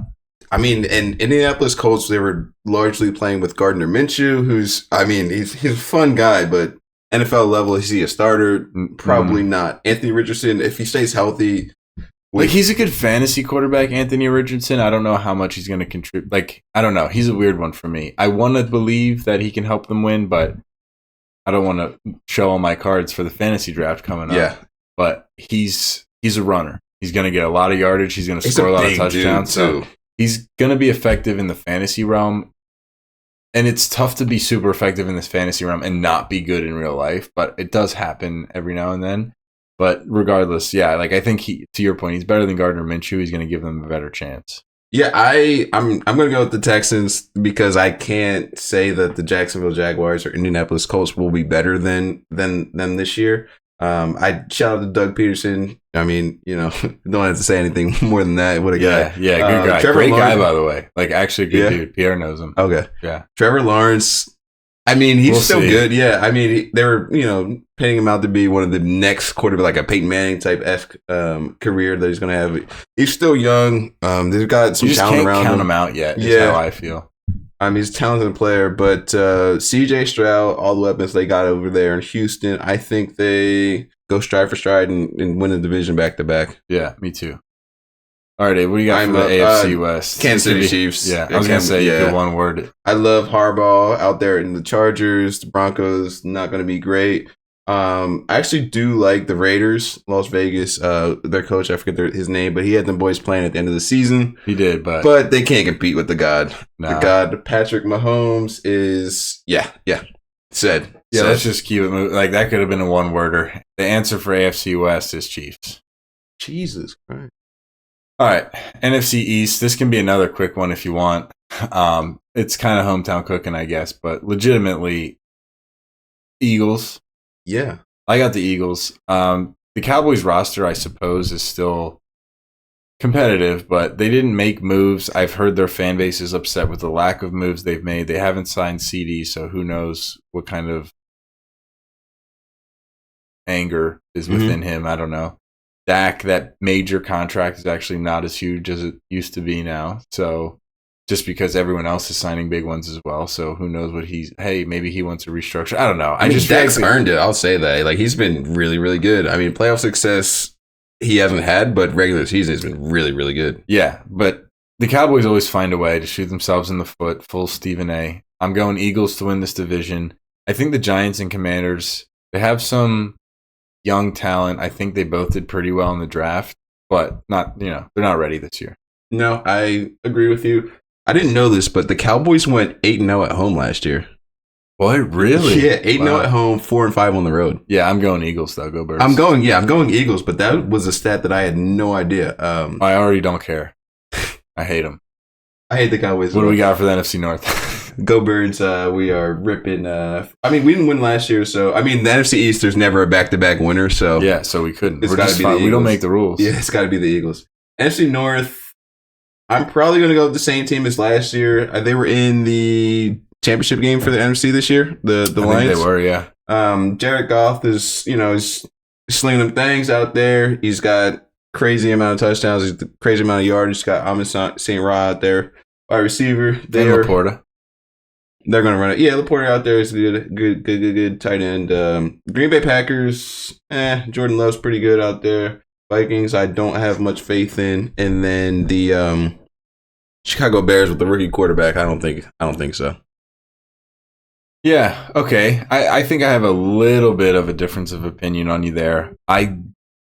If you twist my arm, yeah, okay. I'm agreeing with you. You go Lions. Lions win this division. They have a lot of you mentioned a couple of their skill players. I think Goff is good enough to get the job done generally from what we've seen. Been in a Super Bowl. But I think one person you left off, which wasn't purposeful, you did mention they were going to run the ball, but I think Jahmyr Gibbs is going to have a really big year. It's going to be very good. Yeah, for the Lions. I will say, I think the Packers are going to be sneaky good, kind of in the Steelers manner, where they just win games. Yeah, they just know how to win, especially at Lambeau Field in the cold.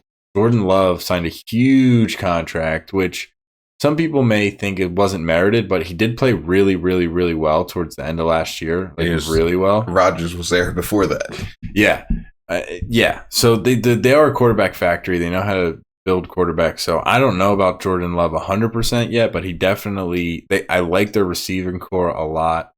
And yeah, so they might be good, but I'm still taking Lions. And then as far as the Bears are concerned, on paper they could be. I mean, it just depends. Like, how many games is Keenan Allen playing this year? Yeah, that's a good point. That's a great point. But with Keenan Allen, DJ Moore, and Rome Odunze, if Caleb Williams is what CJ Stroud was, they're going to the playoffs. And their back is DeAndre Swift now. And their line has been bolstered. So there's a chance that the Bears are good. There's a lot of question marks there, which is, again, why I'm going with the Lions. Also, new coach in the Bears in Chicago? I believe so. So, yeah. So there's a lot of question marks. But if it works, the Bears have a great roster. I mean, in my opinion.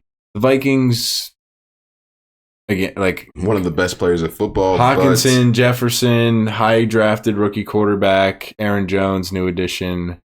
I just don't know that it all fits together and works, but we'll see. It's an interesting division, that one, I think. Yeah, I think it'll be very, very competitive. But we're in agreement, Lions. Yeah, I think there's one team that's probably ahead of the pack, but they're not too far away. Yeah, I agree. I don't think it's necessarily anybody's race, but they will be competitive against each other, I think. All right, NFC South. Not exciting to me. I don't even know who's the quarterback for these teams, brother, except for Kirk Cousins. We got Kirk Cousins. We got Baker. We got Young, and we have Bryce Young for the Panthers. And we have, why can't I, the big signing? Why am I blanking? You're going to feel like an idiot when I say his name. Kirk Cousins for the Falcons. Who'd you say for the Saints? Derek Carr. I think Derek Carr and Jameis Winston. That's just not doing it for me. Well, I think it's my go, so you kind of lucked out. You can just provide subtle commentary and we can move on, because this is definitely the most boring. I'm disgusted division. by the quarterbacks you just listed. I'm going to say no to the Saints and no to the Panthers, unless, some of their draft picks go crazy. But so it's between Falcons and Bucks. I think Falcons have plenty of talent. I think on paper I should go with the Falcons because they have the quarterback now, but I'm going to go with the Bucks. I think Baker actually had a surprisingly good year last year that people don't talk about. I'm very trusting of Godwin and of Mike Evans. I think Godwin had a bad. I think he was injured a lot of last year, but just played through it and wasn't great. And then I really like Rachaad White, and I'm pretty sure that defense, unless they made a lot of moves, is strong. So, bit of a risk. I think Falcons might be the safe pick, but Kyle Pitts honestly has just failed me so many times in a row in fantasy that I'm going to go with the Bucs here. What do you think? I'm going like complete opposite here. This team was counted out last year, but I think they're going to come back. So I have the Carolina Panthers winning. Are you serious? No, absolutely not. This division is absolutely disgusting on paper. Yeah. I hate that I have to pick a team to win this division and make the playoffs. Just say it so we can move on. So I'll go with the Tampa Bay Buccaneers. Buccaneers. All right, moving on. NFC West, Dave. What do you got? Oh, the boys are running it back. I want that smoke. I don't know if they're on our schedule this year, but the Niners, I hope they win and we can see them in the playoffs because you want the Niners to dominate. Yeah, I've got a bad taste in my mouth from last year. That was crazy. Yeah, I agree. I think the Niners just have too much firepower. I think the Rams might be fun to watch, but I think you're right. Ultimately, the Niners pull away with that division and end up winning. So there goes our Shepherd. There goes our Eagles helmet. All right, so we'll run through that again in case you are wondering. I'll try to remember where Ave and I disagreed, but we both had the Jets winning the AFC East. Yeah. You had Bengals in the AFC North. I had Ravens. We both had the Texans in the AFC South. Mm-hmm. We both had the Chiefs in the AFC West. Yep. Eagles in the NFC East. Yep. Lions in the NFC North. Yep. Buccaneers in the NFC South. Who cares? And Niners in the NFC West. So we agreed on everything except for the AFC North, which we agreed was the most competitive and difficult to pick. So we shall see. Nice, Abe. So that's all I had for the NFL. If you have anything you want to add, go for it. But if not, why don't you take us through some of the combat recap? I think we can probably mix both these. What if I have something together. in NFL though? And then I said you can go, and if not, I have something. All right. Well, then tell us about your NFL news, and then segue us right into that combat sports. First, I want to talk about the man, the myth, the legend. He showed up at this Buffalo Bills training camp, and he's some of the favorite. So, like from the players' interviews, from the coaches' interviews, he's one of the most interesting men in the world. He's one of the favorite people that these players have ever met in their lifetimes. This is Mac Hollins. Have you heard about this guy? What he's doing on the field? What type of duty he is? He's an interesting guy. I have seen the barefoot stuff. Mm-hmm. He was a former Super Bowl winning bird. Yeah. Rode his bike to practice and all that.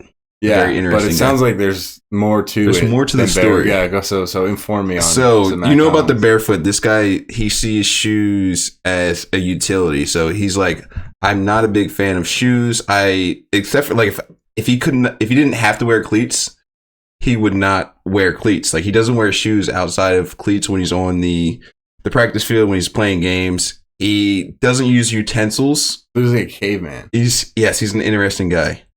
He doesn't use utensils to eat food. He uses his hands. How old is he now? I think he's about 30 years of age at this point. Yeah, he's out there. Had a long career. I mean, well, you don't get drafted. Like you have to play 3 years in college for football. But still, I didn't think he was that good. What are his stats like? Can we pull up his stats? I'll pull up his stats. Because I don't know. I feel like an 8-9 year career is a lot, and I'm like Mac Hollins. I think he was drafted in 2017. Yep, he's 30 years old. Maybe he's a vibes guy. He's a super vibes guy. You want to hear his career stats? Yeah. Total. His whole NFL career, which spans from 2017 through 24, so 8 or 9 seasons. 131 receptions. 131 his career? Total, yes. He's got 1,691 receiving yards, 1,691 receiving yards. And he's got double-digit touchdowns. He's gotten 10 of them. That's what I'm saying. So how, the 8-year career, that's a year and a half's worth of a good receiver. He's a Super Bowl champion. Don't ever disrespect my mans like that, bro. I guess. But I mean, people love to have him around. Like he's a wide receiver guy. You know, he's just a great teammate. Maybe he's a good blocker. I don't know. Maybe I don't know. He's doing something right. Obviously, that's one prime Brandon Marshall season. It's one, yeah. One prime, yeah. Funny, dude. Actually, bringing up Brandon Marshall, you know Juan. Juancho, yeah. So he was working out at a gym. This is when we were in college down in Florida, and he's like at the front desk talking to the person, or he's like checking in or something, and some dude walks in, 6'4", muscular black dude. Black, yeah, black guy. Tattoos. Sorry for cussing. And he like looks at Juan, and he goes, "Oh, what's up, man?" He's like, "Hey." And by the way, the gym it's Brandon Marshall's gym. It's like Marshall Fitness or something. Yeah. Like everyone knows it's his gym. And he goes, "Well, you play sports?" And Juan's like, "Yes, I play baseball." And then he, yeah, sorry, that was a little extra. My bad, Juan. But it's not, it's a little bit like that. And then Juan asks him, "Yeah, do you play sports?" And it's Brandon Marshall. And he's like, yeah, I do. A little bit. Like everyone knows him, like not personally, but it's his gym. Yeah. His name's out there. He's also his face is on the gym. Probably he's famous in general. Like if we saw him out in public, we'd know who he was in Philadelphia. Yeah. And sure enough, Juan asked him. It was probably just like humbling for him. He was like, "Oh, you know what? All right. I guess not everyone, even people who go to my gym, don't know who I am." Or it's just Juan. Who knows? But I always thought that was so funny. That is hilarious. He asks him if he plays sports, and then Juan just like, "Yeah, do you?" He's like, "Bro, what do you mean? Look at me."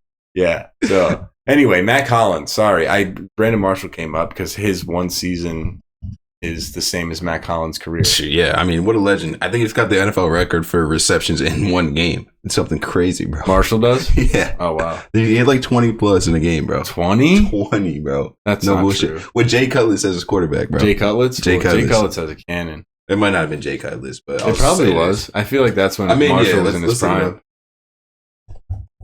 Yeah. But yeah, he's a dog. So Matt Collins doesn't use utensils and only walks around barefoot. Yeah. Yeah, 21 catches against the Colts, December 13th, 2009. And who was the quarterback? Dude, imagine having him on your fantasy team. Was it Cutlets? I guess we got to look up who the quarterback was in 2013. Against. You said Broncos? Yeah. Against any of those. Oh, shit. Brandon Marshall's from PA. Really? He was born in PA and later lived in Georgia and Florida. Wait, it said Manning was the quarterback. Manning never played with Marshall in Denver. I mean, 2009? No.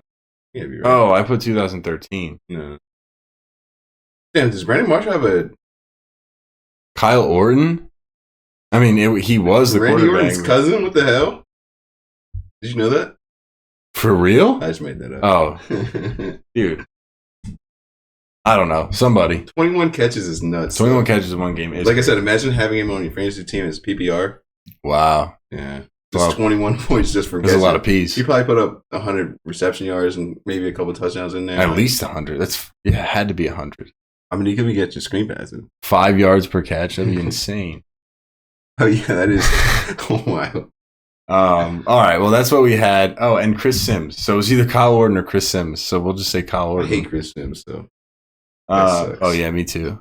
All right. So that's what we have for the NFL. Unless Ave pulls another rabbit out of his hat, which I'm hoping he doesn't. And now we can segue into some martial arts, Ave. So tell us who got their ass kicked this weekend. Or who did some ass kicking. So martial arts, I hyped up this card, and I'm unfortunate if you guys were tuned in. There were some people that did get their asses kicked, but I'm putting the hate that this card should receive on Dana White. The main card started at 1 a.m. local time. So by the time the main events and the co-main events were coming on, it was like 4 a.m., 5 a.m. local time, which is absolutely ridiculous. It is ridiculous. You can't expect people to be at their peak performance when it's 5 o'clock in the morning. I get that they're professional fighters. They probably trained and were, ready for this. And no matter how long you train for jet lag, it's like... Right. It's, yeah, there's so much effort that goes into that to start sleeping while the sun's out so that you're prepped at 5 8. Yeah, 5 8. It's ridiculous. Yeah. Ridiculous. Why? Where was it? So the thing was, there was a big boxing card for a lot of that hosted a lot of UK boxers on it. And that went on at like 10 a.m. local time. The main card did, so they didn't want to conflict with that. I don't know if Dana White has an agreement with the promoters for that fight or what was going on, but he basically delayed the UFC fights until after they completed, and then he started the UFC fights. Like I said, at 1 a.m. local time, which is insane. I mean, the crowd was packed, but like it's 1 a.m. Like you're still gassed. Yeah, especially the crowd too. They're not prepping for this. No, not at all. And then they just wasted a whole Sunday because they were up till 6 a.m. on the Saturday, which is ridiculous. All right, well, talk to me about what actually ended up happening. But before you do, can you grab me another beverage? Of course. So what we had was, I will say that Molly, she went to a decision. She did not come out on top. Meatball. Yeah, Molly the Meatball did not come out on top. I didn't see that actually. Yeah, it was. I don't think it was particularly close. It might have been like a 2-1 to her opponent, but I don't think it was particularly that close because it was only a 3-round fight. But just not her best performance. And my boy came out. Yeah, your boy came out, and he actually had a really, really great performance. TKO in the first round. Who are we talking about here? Paddy the Batty. Paddy the Batty did not have a TKO. He had a submission, which was incredible because listen to this, though. Sorry, I meant submission. I didn't submitted. I thought that qualified as a TKO. No. So this submission that he had, so he put this guy into a choke, like he suffocated him from oxygen, right? Yeah. And he made him go numb from that choke. And then he put him into an armbar. And the ref had to stop it because he couldn't tap, right? Exactly. So he was already knocked out from the choke, and then Paddy put him into an armbar, and his arm was limp, and he was just out of it. Yeah. So he technically submitted him twice, which is pretty impressive. Yeah, because then when he let go and ran out, like when people get punched in the face, they'll lay on their back and like eyes closed or eyes rolled up or something. Mm-hmm.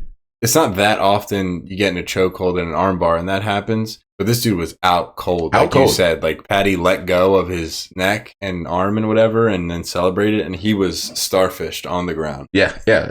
I don't think I've ever seen that in my watching of the UFC, to see somebody get tapped out twice. Yeah. And the referee only recognized one. Bad refereeing on his part, maybe. But he was in that chokehold for a long time. Yeah. Pretty impressive stuff from Paddy. I was impressed. I was kind of shortchanging him coming in. I said, he may have lost a couple of the fights leading up to this, but they gave him the win. But what a hell of a performance to kind of, say F you to me and, go on about his UFC career and move further in that division.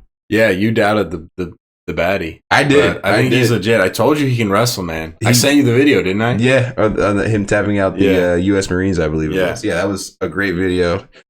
Very, very impressive stuff from Paddy. Shout out to Paddy. I mean, I'm not a hater on him because I love him. I want to see him do well, but I just wasn't sure if he was deserving. Yeah. He's definitely proved me wrong in that fact, and excited to see more of Paddy the Batty. So do you know who's at the top of his weight class? He is featherweight, I want to say. So that's going to be Volkanovski and Ilya Topuria. He's not fucking with either of those. Yet, yeah. No. But, whatever. He's not beating the people they put him up against. He's not fucking with Max either. Holloway? Yeah. Yeah. So he's got a long ways to go. I mean, these guys like Volkanovski and Max are later stages of their career. Listen, he's submitting people in the first round. Yeah. This guy, Ilya Topuria, is him, though. No, I'm not saying he can compete with them. I'm agreeing with you, but it's just like, he's beating the people that they're putting in front of him. That's all he can do for now. For sure. He's going to work his way. I think he's in the top. He's probably in the top 10 of the rankings right now. But excited to see more from Paddy the Batty. He gave a really good speech about after the fight about persevering through whatever you're going through in life, which is really cool to see. Very inspiring for the young people watching out there. Yeah, I think he has a friend who committed suicide, and he always tries to spread a message about that afterwards, especially towards men who are like, he's like, hey, reach out for help. You don't always have to be Mr. Tough Guy. Yeah, definitely. Which is not ironic, but it's almost nice to hear from a combat person. Hey, like, I'm kicking people's asses, and I can still turn around and say, hey, listen, talk to your friends. Yeah, 100%. Great message that's putting out there. I respect that very, very much that he's doing this on this stage. He's got the opportunity, the platform to do so, and he's taking advantage of that and is spreading a really, really good message. So, Paddy the Batty, hell of a weekend for the kid. I'm excited to see what the future holds. And then again, on to the main event, we had Leon Edwards versus Bilal Muhammad, which is the second time they fought. The first time was a no contest. I think it was either an eye poke or a knee that hit him a low blow or something. I don't know, but there's no contest in the fight. Bilal Muhammad could not continue. I think it was eye poke actually. But they get the rematch here for the belt, for the welterweight belt. And Bilal Muhammad, honestly, he just puts it on him for basically 5 rounds. Like Leon did not do much in that fight. Yeah, you said you were kind of upset. I was very, very upset. Like I said, I think the timing had a lot to do with it. Like it was very, very boring. Dana White was pretty upset with the whole card. He didn't hand out too many bonuses, except for, I believe, the Patty. There weren't too many knockouts, but it's 1 a.m. Like these guys are tired, man. The fans are tired. It's hard for everybody to bring the same energy for throughout this fight when it's 1 a.m., 3 a.m., 4 a.m. Yeah, I mean, hopefully you learn from it because I feel like most of the complaints have been like from viewers, which Dana has to just be like, "Well, it is what it is. Like we're in Abu Dhabi or we're in Europe or wherever we are." But for the fight, like you can't expense the fighter's energy on the behalf of something like that. Like if I'm sitting in my bed and I'm like, oh, it's 2 a.m. I have to watch the fight. That's one thing. But for a fighter to fight at 3:30 in the morning, it's like, all right, that's totally different. Yeah, like you guys have all been tired trying to wake up for work or school or whatnot. Imagine trying to fight somebody at that same tired level. It's fucking, it's just insane. Like you can't put your fighters through that. They're putting their lives on the line for this. And I thought it was, just a little jacked up, but. No, yeah. I mean, I'm sure Dana doesn't love that. And he probably is like, damn, I should have done this, that, the other, but whatever. It is what it is. Yeah. Did you have more for the UFC or did you want to get into Terrence Crawford? No, that's pretty much it. The fight that I said was going to be a banger. It went the Arnold Allen versus Giga Chikadze. It was a decent fight. In the end, Arnold Allen came through. Giga Chikadze is like a master technician, like a kickboxer type of fighter. Sounds like it. Yeah, just like the name sounds like it's a gear turning in. He was like trying to fight at range, and then Arnold Allen has crazy power, and he was just trying to knock him out. Oh yeah. But so it looked like Giga was kind of running the whole fight, so it wasn't that action packed. So a little disappointed in that one as well. But Arnold Allen's great talent of the UK, doing very, very well. I'm excited to see him fight. He had a fight with Max Holloway, almost won that fight. So he's really, really talented out there in that same division of Head of the Baddie. So that division is really, really great, and looking forward to watching more of those matches. Yeah, I mean UFC is always entertaining. Like we mentioned last time, I'm a big fan of Paddy the Baddy, so happy to see him win. Kind of bummed that it wasn't overall the greatest UFC production, but you can't always hit. Yeah, they're usually extremely entertaining. I was about to say his success rate, Dana White's success rate it's charted. Like he's done this for a while. They'll bounce back. It'll be fun next round. Yeah, and so then I guess it's a good segue right into boxing. Yeah, talking about people beating each other up. So another combat. I'll still leave this with you because I know you're Terrence Crawford. Terrence Bud Crawford is fighting. I can't say his opponent's name, but his opponent currently holds the WBA super middleweight, super welterweight. I don't know. Whatever. He holds one belt. Terrence Crawford is moving up a division for this fight. He couldn't find terms to the rematch with Errol Spence, so he said, why not move up to another division? He's already a unified 3-division world champion. Yeah. So he's looking for his 4th championship at a different weight class, which is very, very impressive. A Hall of Fame boxing resume already, but this is going to be his 41st fight. And he's looking to win another title in another weight class. Has anyone ever held 4 weight classes? I'm sure. I want to say that Roy Jones is probably up there. Like, Roy Jones is probably the most impressive. He did like super middleweight, light heavyweight, and then heavyweight, like something like 60 or 50 pounds, like something ridiculous. Yeah. Roy Jones was an absolute dog in there. But this is still very, very impressive for Terrence Bud Crawford. I'm going to watch it. I think it's going to win in dominating fashion, but still there's a chance. I mean, he's moving up in weight class, but we'll see. We'll see. Yeah, moving up in weight class is always weird. The first time, probably not the first time it hit me, but one of the more memorable ones when Izzy moved up. And he was just always so dominant.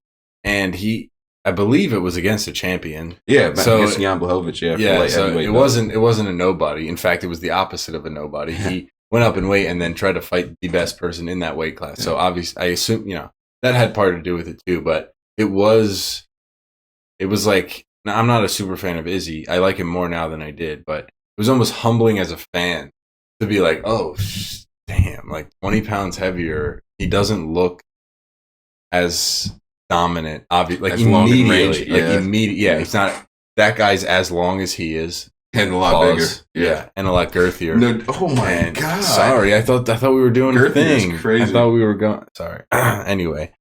He's a lot more thick as well. Yeah. And like vascular, like very veiny and stuff. Big boned. Right. So anyway, going up in weight's always tough. Like it seems simple maybe in the beginning, like if you're a novice to the sport. If you're Alex Pereira, it's simple. Yeah. But no, going up in weight's serious business. For sure. I mean, this 20 pounds is just unnatural to you. You've been at this weight for a certain amount of time, and just to bulk up, and you're not the same when you add on these additional lbs. Yeah, for sure. Or kgs if you're following the metric system. Yeah. So, Dave, that takes us through our whole agenda. We will be sure to tune into that Crawford fight this weekend. This weekend, yes. Come on Saturday. This weekend. So we got through, I don't know how many sports. The Olympics, I don't know if you can count them all, but then all the other stuff too. Soccer's kind of in a lull, which is great. The people had enough of that. So we got through all we could. I hope everybody enjoyed. We do still have time, as always, for our 2-minute drill to end out our episodes if we have anything we felt we missed or just something we had in our back pocket the whole time. Ave, I'm going to let you lead this one off because I have an inkling we don't necessarily want to end on what you got, but we'll see. All right. This is probably going to take a little bit more than 2 minutes, full disclosure. Well, maybe you can't do it then. But have you seen, we're going back to the Olympics. Have you seen this women's boxer in the Olympics? I have indeed, Ave. I have indeed. Which is insane. So people are calling this person, it's a woman. She was born a woman. She's always been a woman her whole life. But for the full context, she was disqualified from the World Championships of boxing by a different committee for her testosterone levels being too high. Yeah. But for the Olympics, the IOC, her levels of testosterone, she passed the test to compete.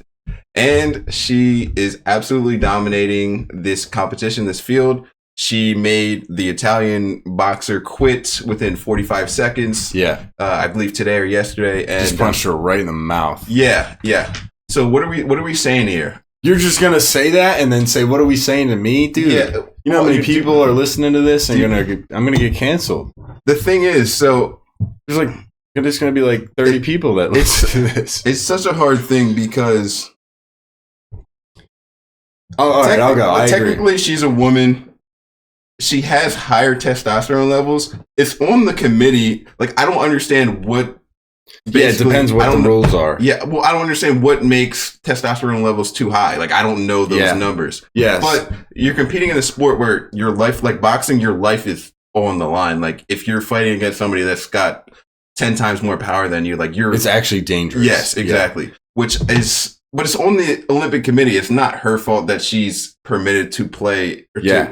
Playing right. This event. To your point, she was banned from the World Championships because her testosterone tested out. But yeah, it is weird. And who makes these levels of testosterone levels being too high? Like, I don't know. Yeah, and it is like you also said, it's not unreasonable for there to be a level that is too high because, in theory, you could get dangerously hurt. Yeah, and get a brain man damage. could beat the crap out of a woman, no doubt. I'm very much, and I don't care that this is on a podcast, very much anti-men fighting women in boxing. Yeah, and I'll say the same thing. That's not controversial. Well, not for me, but there are people, I don't know, apparently people don't love that. I don't think men should swim against women either, but here we are. Yeah. So, but in this case, and that's what I thought was happening, by the way, in the beginning, the way some people were reporting on it. A lot of people are still calling this woman a man. Yeah, but which is out of context. I'm learning about it, and actually, she's like one of the ultra rare people who have a gender or they call it a intersex sex issue. Yeah. I don't know if it's an issue. It's she has more chromosomes to be towards the male side or something. Yeah, I'm not even trying to analyze what it actually is, but she has some sort of disorder in her chromosome. Yeah. And so she actually does lean towards being a woman, but has these male biological tendencies, well, not tendencies, but like actual real things. Yeah. So, yeah, I'm kind of with you. I don't know. It depends on what the committee, like what the regulation is. And I guess if it's on an amount of testosterone and she tested under, I agree. It's not her fault. No. But I don't necessarily disagree with like other women feeling bad about like, damn, this doesn't feel fair or doesn't feel right. Like it's a different thing for me if like the Leah Thomas thing is like, all right, you sucked. You switched, you were an average Division I male swimmer. You competed against males, and now you're just deciding. That's different. In this case, it's actually one of those rare occasions where I'm like, she's like a woman who's like super strong. Like I don't know. Yeah, and there's always advantages. Like even Michael Phelps had like some crazy advantage where he didn't get as tired, or he had like this crazy body advantage where like he could consume a certain amount of calories. Like there's always advantages, but like when you put testosterone's a big one. Yeah, when you put them into like a physical sport like box, yeah, like that's where it gets super scary. Which is like I don't know. It's so yeah. For me, it's like up in there. I don't make the rules. Yeah, like listen, I'm on board. Like if she's grown up a woman, been a woman forever, and she's got high testosterone levels because of a birth defect. At that point, it's like, all right, what are the rules? Let's just follow the rules. Hands up, don't shoot. Let's follow the rules because that's where we're tipped. Sometimes, for me at least, there's no gray area. This is like maybe the only time ever where there's serious gray area. Yeah. At first, when I'm reading, I'm like, oh, what an asshole. Let's stop beating up women. Yeah, that's what I thought as well. But what you read into it, it's like, well, it's just a husky woman. Yeah, it's not. Yeah. She didn't do anything wrong. It's Brienne of Tarth. It's seriously though. It's like Brienne of Tarth competing. So I don't know. I also just to also wrap this up. Like I haven't researched it that much. Like I don't know all the ins and outs. I don't either. From what I understand, like she's always been a woman. She just had birth. Like she's had extra testosterone in her, whatever. Like a sex defect disorder, whatever it is with her chromosomes, and she's like, she is a woman, but she's kind of, and she like passed the test, so like she's eligible to compete in these games. I don't know if the test was fair, but you know, she got disqualified from another competition. She definitely doesn't deserve all the hate she's getting on Twitter and stuff. I don't think it's not her fault. Yeah, she met the regulations, but like. Yeah. Am I okay with it? I don't know. Yeah, I don't know personally. Yeah. But like, what is she going to be like? You know what? I'm not going to do this. Yeah. Like, because she could, whatever. We've said our piece. I think it's not like it's in her control. It's like, right. She was like doing extra testosterone. Again, not to crush Leah Thomas, but also I don't care. No, you can crush Leah Thomas. I would crush Leah Thomas. Like, you would crush Leah Thomas? Wow. No. But like he could have been like, no, I'm not going to do this. I don't know. It could be anything. It could be anything at this point. But yeah, he, she, they, whatever. I'll just say the name. Leah Thomas could have said, I'm not going to do this. That's, whatever. And it's not right. But for this person, this woman in the Olympics, for her, she's like, I'm a woman, but I'm just irregular. I'm just like, it's like she's a woman on steroids. So like, it's not 100%. But like naturally steroids. But it's also you're gonna DQ her for being a specimen. I don't know. Yeah, it's like there's a thing with like being like justified, but like not being fair or something like that. Yeah. It's like I don't know. So it wouldn't be fair to her to. If more reports come out on she is a dude, I guess it changes. But like for now, from what I've heard, it's like she is a woman who just has balls. Maybe I don't know. It's just testosterone boosting in her, so whatever. I don't know. Yeah, it's a weird one. I don't have the answers for it. It's just all right. Well, that was way over 2 minutes, so hopefully that's all you had. No, it's not. Well, are you still gonna keep going? No, you go first, and I'll say something if I want to on the close. All right, I'm gonna close out with a little segue back to F1, where Lewis Hamilton, as you all know, won this weekend, and that actually takes him to 62 wins since the Spanish Grand Prix in 2016. Now, why is that important? Because Verstappen debuted in 2016 at the Spanish Grand Prix, and for a long, long time, he has had the most wins since then. And this 60-second win from Hamilton since then actually puts him over top of Verstappen, who, well, not only, but who has 61 wins since the Spanish Grand Prix in 2016. So Lewis Hamilton, since Verstappen started, is now officially back on top of Verstappen. Huge. That's my 2-minute drill. Fun fact, the king is back on top, but the prince will, I'm sure, sooner or later. Yeah, he's going to pass him. Dude, you know what's sick, though? There's these, the Rolex logo? Mm-hmm. It's got, the crown on top. It's just like a circle. So, there's these pictures that, Lewis Hamilton is driving past an advertisement for Rolex, and so his head just, meets it, where the crown is just, on top of him. Oh, and it's, on top. It looks unreal. Nice. Did you want to add your last thing? No, it wasn't that important. I was going to just go back. Actually, I will add it in because we can edit it out anyway. We're not going to edit it out. Okay, we're keeping it in. All right. But there was a report that came out, back to soccer, that Jurgen Klopp was done coaching full time. He said he was going to, he was quitting, this was his last job. He said he coached at the best clubs in the world. He didn't want to do it anymore. But fake news. He said, I'm very much in the running. I'm still, contemplating if I want to come back, but I'm not decided that I've done. I'm going to hang up the boots. Interesting. Per se. That feels like international to me. The Germans. I don't think. I mean, they're in good hands. Maybe England then. England could use a good coach. Yeah. That's a good 2-minute drill. You don't have to save that. Mm-hmm. All right, ladies and gentlemen. Well, Jessica obviously does not have a 2-minute drill. Hopefully, she is enjoying the night right now at 10:50 p.m. With that, we hope you enjoyed. We are, oh my gosh, we are pushing 2.5 hours here. So, as always, we hope you enjoyed the episode. Thank you for joining our banter, and we will see you next time. Peace. Later.